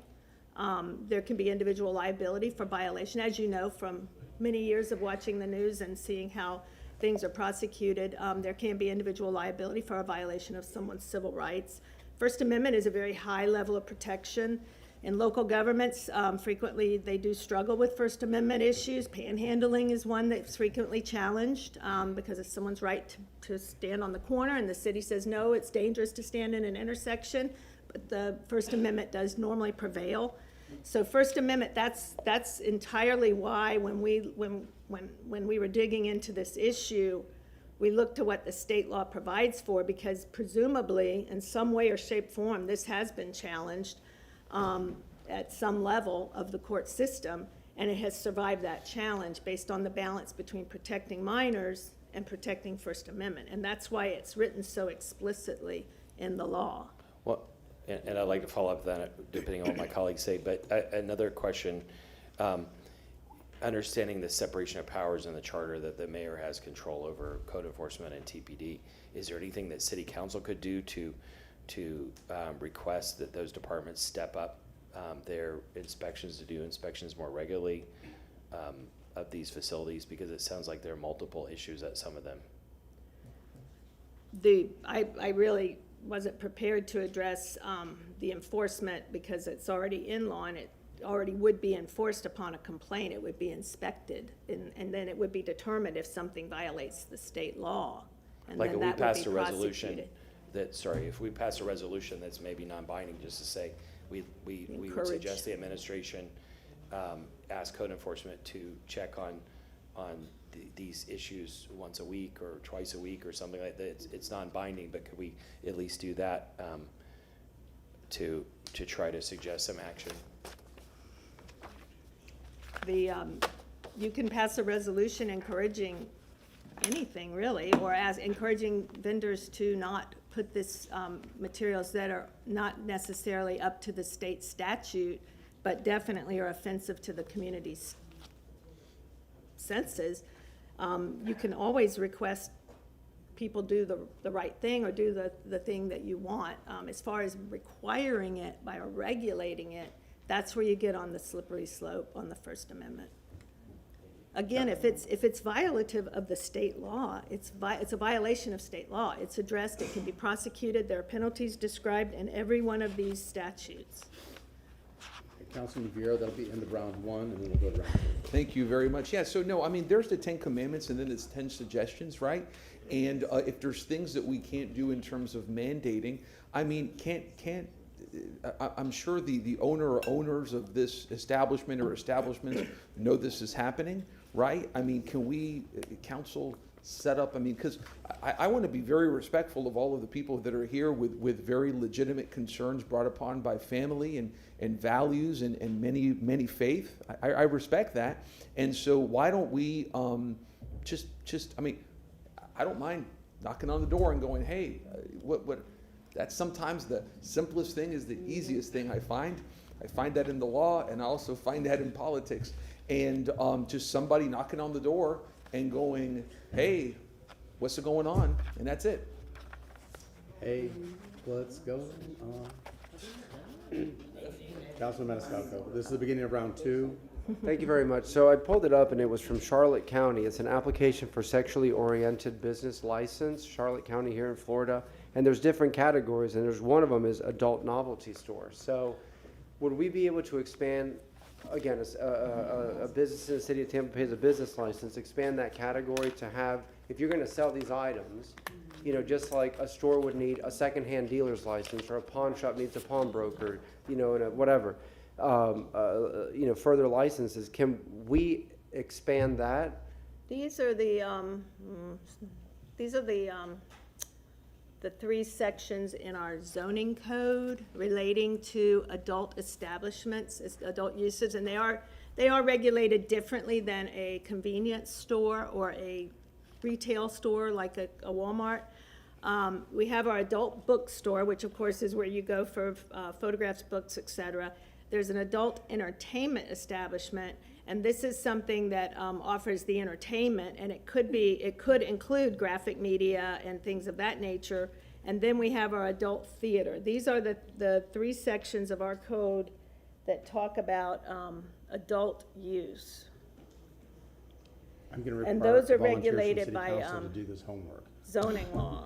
And then we have other adult uses as well that are more interactive. So that's what we have on our books as far as adult. This is how we regulate adult use. But this would be and I did see some of the codes in other cities where they talk about a certain amount of square footage and whatnot being used for that purpose, which would then make that store rise to a level of a certain type of use such as this. But can we amend this from a municipality's point of view to, if you are gonna sell these products, adult products, you have to apply for a special license, and in that application say, may not be displayed publicly. Like, for example, Spencer Gifts was, and there's one at West Shore Mall. They have stuff that are for young people, you know, horror movie, cartoons, whatever in the front, but if you go to the back, they keep it separate from the public. I think that's how the business model is. That's one thing. Second thing is, the people that are here today, this is some of the community, because there's a lot more people that are very concerned with this, and these are the individuals that keep these folks in business. I mean, if they do a boycott, if they, you know, they spend their money at these convenience stores. Councilmember Vieira suggested, why don't we go and talk to them? Are we precluded from going out and saying, hey, we've received a lot of complaints, because it's beyond just this room, because there's a lot of people complaining, saying, hey, you know, as an act of good faith, can you, you know, put this in an area, put these items in an area that are not seen by children, you know, and young people at the very least. But also, going back to my original question, can we expand the scope of what's in, you said, zoning, that if they're going to sell these items, you know, create a new category that they have to apply for this specific license, and in that have different parameters of how they're displayed? Yeah, it would be a zoning issue. We would have to look into how we would amend the code, what level of sales we would require for a business to rise to that level. In order to, it couldn't be every business that sells that would be considered adult use, because as I said, they are available at other retail stores and other convenience stores. So you'd have to look very carefully as a city at how you wanted to define that and what standard you were going to meet, sort of like alcohol use and other highly regulated uses. As for the as far as asking people, of course you can, and like I said, if you see something that rises to a level that is a violation of the statute, then that needs to be investigated, as it should be, because it is a misdemeanor. It's a criminal action to display things that are harmful to minors in this way. But it's a lot of the reading and materials I saw, and I do understand the concern, but a lot of the materials were referring to obscenity, and that is also regulated in state law and also cannot be just put out for display, because it's not protected like child pornography at all. So those are things that that need to be reported and addressed individually. Or like you said, if it's not quite up to this standard, then you would request that that be put somewhere where it's not so visible, to not only children, but, you know, adults obviously are offended by it too. So it's something that's offensive to that community and needs to be put back behind the counter. Councilman Miranda? Thank you, Mr. Chairman. You know, this seems something that's so easy to fix that it's not. First Amendment's I always mean, I've been wiggly. here from the 6-foot rule to going out with Detective Smitty day and night on peep shows way back when I was much younger. Not in them, but checking, make sure that everything was not being happening what they said was happening. And it was happening. So they made many arrests. So what I'm saying is, it seems so simple, but when you look at the facts of the law, guess what? It's very, very difficult to do. And I'm not trying to be short, I want to help. I think the first thing you ought to do that's simpler and much easier to do is get them in the food area where they said that the food that was dirty, that it had this, the other, and work both of them simultaneously. You can go to the State Department, and I used to own part of a restaurant many years ago, and we never got cited that way, but I'm saying that they would come in, they would check not only how hot the food was going out, they would check for, see if there's any leftovers from little rats that do the little things that normal people do also, but they didn't have the toilet paper and the roaches, and they would check for everything in the restaurant. So these are the things that, first of all, are much simpler because you can charge for that and close the place if it's dirty. That's number one. Work together from two angles, not from one, because one of them is much more difficult than the other. But at least when you start with one that's much easier to prove what's going on, you open the door that whoever owns that's going to say, wait a minute, now they're after my food and this. So there's an economic thing you have to chase first of all. Follow the money, follow the trail, and you can solve the problem. We can talk about it to a minnow becomes a whale, and we're not going to solve it. We have to have legislation to change the laws, and that's what we have to work with. That's what I believe this attorney is trying to tell us in a nice way. So I'm just saying that I want to solve it, this council wants to solve it, the 7 of us want to solve it, the mayor wants to solve it, the neighborhood wants to solve it, and it's very difficult to solve. And I will talk to Sheriff Cronister, see what he was doing, and see what, maybe there's something out there that we don't know about. And also the Chief Barcroft. So these are the things that are going on. They've been going on for days, they've been going on for years, and it's time that we stop from them going on. Councilwoman Young, and then followed by Hurtek. If nobody else, we'll stop our public comment, or our round 2 at that point and go to lunch. Councilwoman Young. So, just so I can make sure that I'm understanding the law correctly, pretty much what you're saying is under the First Amendment, sex toys are covered under the First Amendment, is what pretty much is what I'm hearing, yes? Yes. Okay. So here's the thing. And I understand that. Again, I appreciate you so much for just doing the work. So one of the reasons I asked about, you know, what's an action item, what can be done, because if I'm correct, I believe community has gone there at least twice, and the materials are still there. And the first time it was to bring to their attention that, you know, community, but we don't want this in our neighborhood. And then I think it went back a second time. So my question when I was asking, you know, if we go and say, hey, can you remove this, and then what? I mean, what I'm looking for is whether we've heard of resolutions that amending the code, is an ordinance, what can be done? Because it's obvious that community has already gone and voiced concerns about not wanting this there, and they're still doing it. And the truth of the matter is, in certain communities, the display of drugs and sex and alcohol is more prevalent. That is what it is. That's the truth. We cannot argue with the facts. And it's very prevalent in this community. And so what can we do? I mean, yes, I agree. We work, you know, on both sides have, you know, community, you know, not to shop there, to continue to voice your concern and say, this is not, we don't want to see this in our community. But what can be done on this side, on the, you know, municipality side, what can we do so that this doesn't continue to happen? Because it's obvious we've already gone and said we don't want this, and it's still there. And it's in other communities as well. And then thinking about it holistically, like there was a comment mentioned earlier, just in general, in the communities, just having more respect for the community. What can we do from sitting here at this dais so that we can ensure that that doesn't happen? So with regard to a regulatory answer, you have the law, and I think becoming educated on what is obscenity. Obscenity is not protected by the First Amendment. So if something is obscene, that's a much higher standard of a felony, and it can't be defended, just like child pornography, not protected, not defensible. So educating on what it is obscene, because that is something that, like I said, and a lot of what I've reviewed from in the materials, a lot of times things are called obscene when in fact the reference is the statute regarding harmful. So I do think understanding that obscenity is not a protected speech, and that is something that can be regulated by government.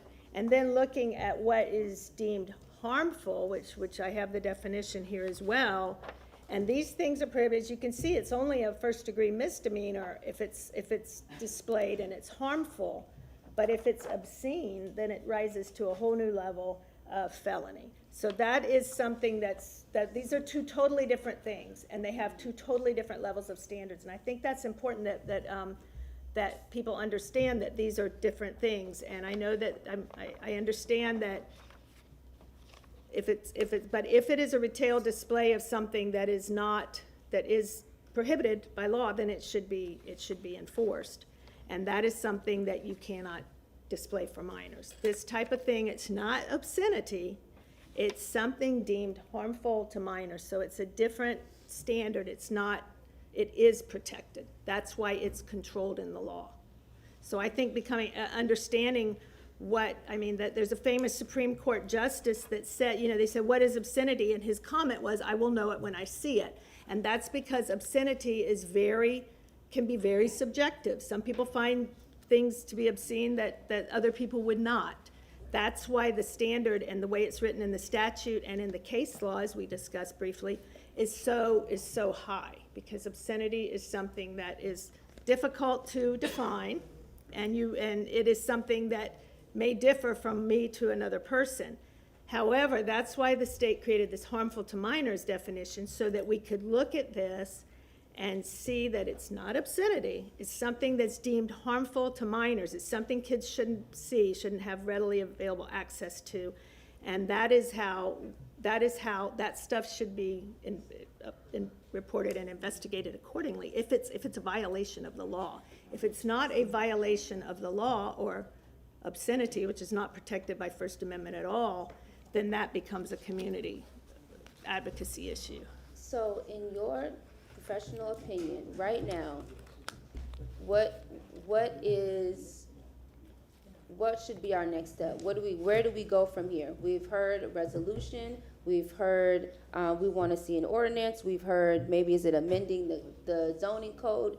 In your professional opinion, right now, action item A is what? Or should be what?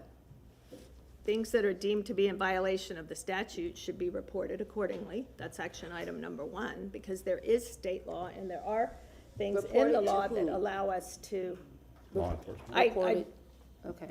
That I would defer that discussion, like more of a, if you want to talk about how and to whom, that's not what I was prepared to discuss today as far as how you report it. I think you would want to follow up with administration on that, as to that particular issue. But the first thing is, these are violations. If something is a violation, let me restate that, because I'm not aware of the specifics of, I didn't see anything in my review of the materials that was deemed to be obscene or harmful to minors. But I didn't see everything, so I don't know what other people are seeing. I can't speak for that.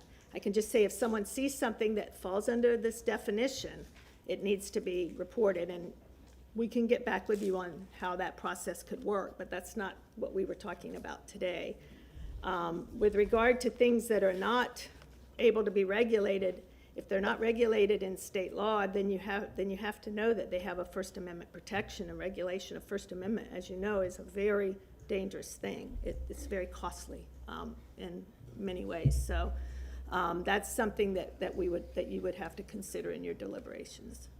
Okay, But so encouraging community compliance, to be just respectful of people's senses is excellent, but not to regulate. You can't regulate good behavior. I mean, not this. Okay. You can regulate DUI because you can measure it by an blood alcohol level. But if it doesn't rise to the standard that it can be prosecuted, then it has to rely on your vendors. Okay, I'm gonna move on to Councilwoman Hurtak. So for me, I see the next steps as multiple things. Discussing with Representative Hart, possibly Senator Roussan, about what we can do within the state. I'm gonna go there. I recommend going, talking to the folks, but also the community has a lot of power. And I think they need to go and talk to the store themselves, boycott, do whatever they need to do. But then the other thing, I heard about Sheriff Cronister and so I would really love to know, and unfortunately I don't see TPD here today, so I will definitely speak to TPD about what Sheriff Cronister was or was not able to do to find out more information for myself. Those are mine. Councilman Miranda, short, and we're gonna go to lunch. I'd like to put something into, first of all, you do the easy things first. Code enforcement was mentioned. I mentioned that there was a filthy place on the outside, the parking lot. That's number one. When you start that, you start a little action of what am I doing by the ownership. Secondly, is to go back to the hoof that I heard the citizens of the good community in District 5 speak about the food and the taste of it, the look of it. I don't know if it's terrible or not, but I would imagine it is. But I'm not saying it is right now. And make sure that the state of Florida sends their inspectors to check out on the quality of the food, that they have the cleanest inside the kitchen, in the refrigerator. They check everything to do that, secondly. And thirdly, what the Councilwoman Hurtak mentioned about seeing our legislature, that's going to be a difficult, hard check. Not that they don't want to do it. They face the same laws that you're facing against now. And these are the things that we have to look at. Let's start in the beginning, but I also want to add not only East Tampa, but the whole city, 4, 5, 6, and 7, the district, which is composition of the whole city. So 5 first, and the rest of them together, so we can work with other law enforcement agencies, including the Sheriff Department, to see that, and I make that as a motion.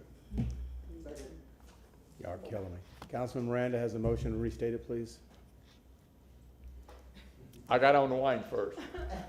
First of all, that code enforcement go out and do an intensive review of the properties in which these individuals are located in East Tampa. One, that's an administrative function, so it'd be, you could request that they do it, Right. make it a passive. Right. Yeah, okay. Request that they do that Okay. as soon as possible. Okay. Secondly, that the individuals also have food, that we ask, this body, this council, asked the state of Florida they have right here in one of the first buildings built out there, about 8 blocks from here, where the state building is at, to go on and check for the quality of the cleanliness of the food and other items that are stored inside the refrigerator and the stock rooms and so forth, which they do that normally anyway, but to do it as soon as possible. Okay, we have a motion from Councilman Miranda. We have a second from Councilman Maniscalco. All those in favor say aye. Aye. Opposed? The ayes have it And unanimously. thirdly, on the other motion is that we contact, maybe the chair should contact Sheriff Cronister and speak to him, see what the value of what they did, how they did it, and what laws they were under, so that we can maybe do the same thing as a piggyback. And also at the same time, have Cronister speak to our Chief Burkall. We don't need a motion for that. I will just take it as an IOU to go and speak to Mr. Cronister and speak to that. Councilwoman Hurtak? Can I have an amendment? Sure. That we also recommend that the administration and their legislative wing, they lobby to talk to both the Representative Hart, Senator Roussan, and others about what is available. That they are in a much better position. I'll still reach out, but that we can make a formal request. Well, Would that be in can the it- form of a separate motion? Yeah. Okay, sorry. So we have the motion, we have the second on this. Did we vote on that? I can't remember. No. Okay. We have the motion and the second on the first, that was Miranda and Maniscalco. All those in favor say aye. We did vote on that one. You said, all those in Okay, favor, so then- no. Okay, so on the second that's- thing, Sheriff Cronister, I have a good relationship. I'll reach out to Sheriff Cronister to talk about that. On the administration, I would actually suggest that we defer to Councilwoman Young to reach Yeah. out to the administration Sure, yeah. and do that, and maybe, and I know that Councilwoman Young is going to have an announcement shortly, and maybe we could roll that into that, so we can I leave accept that the up. amendment, yes. We can leave that up to her, that you'll speak to the administration about what we can do as far as our lobbying efforts in Tallahassee to make that amendment.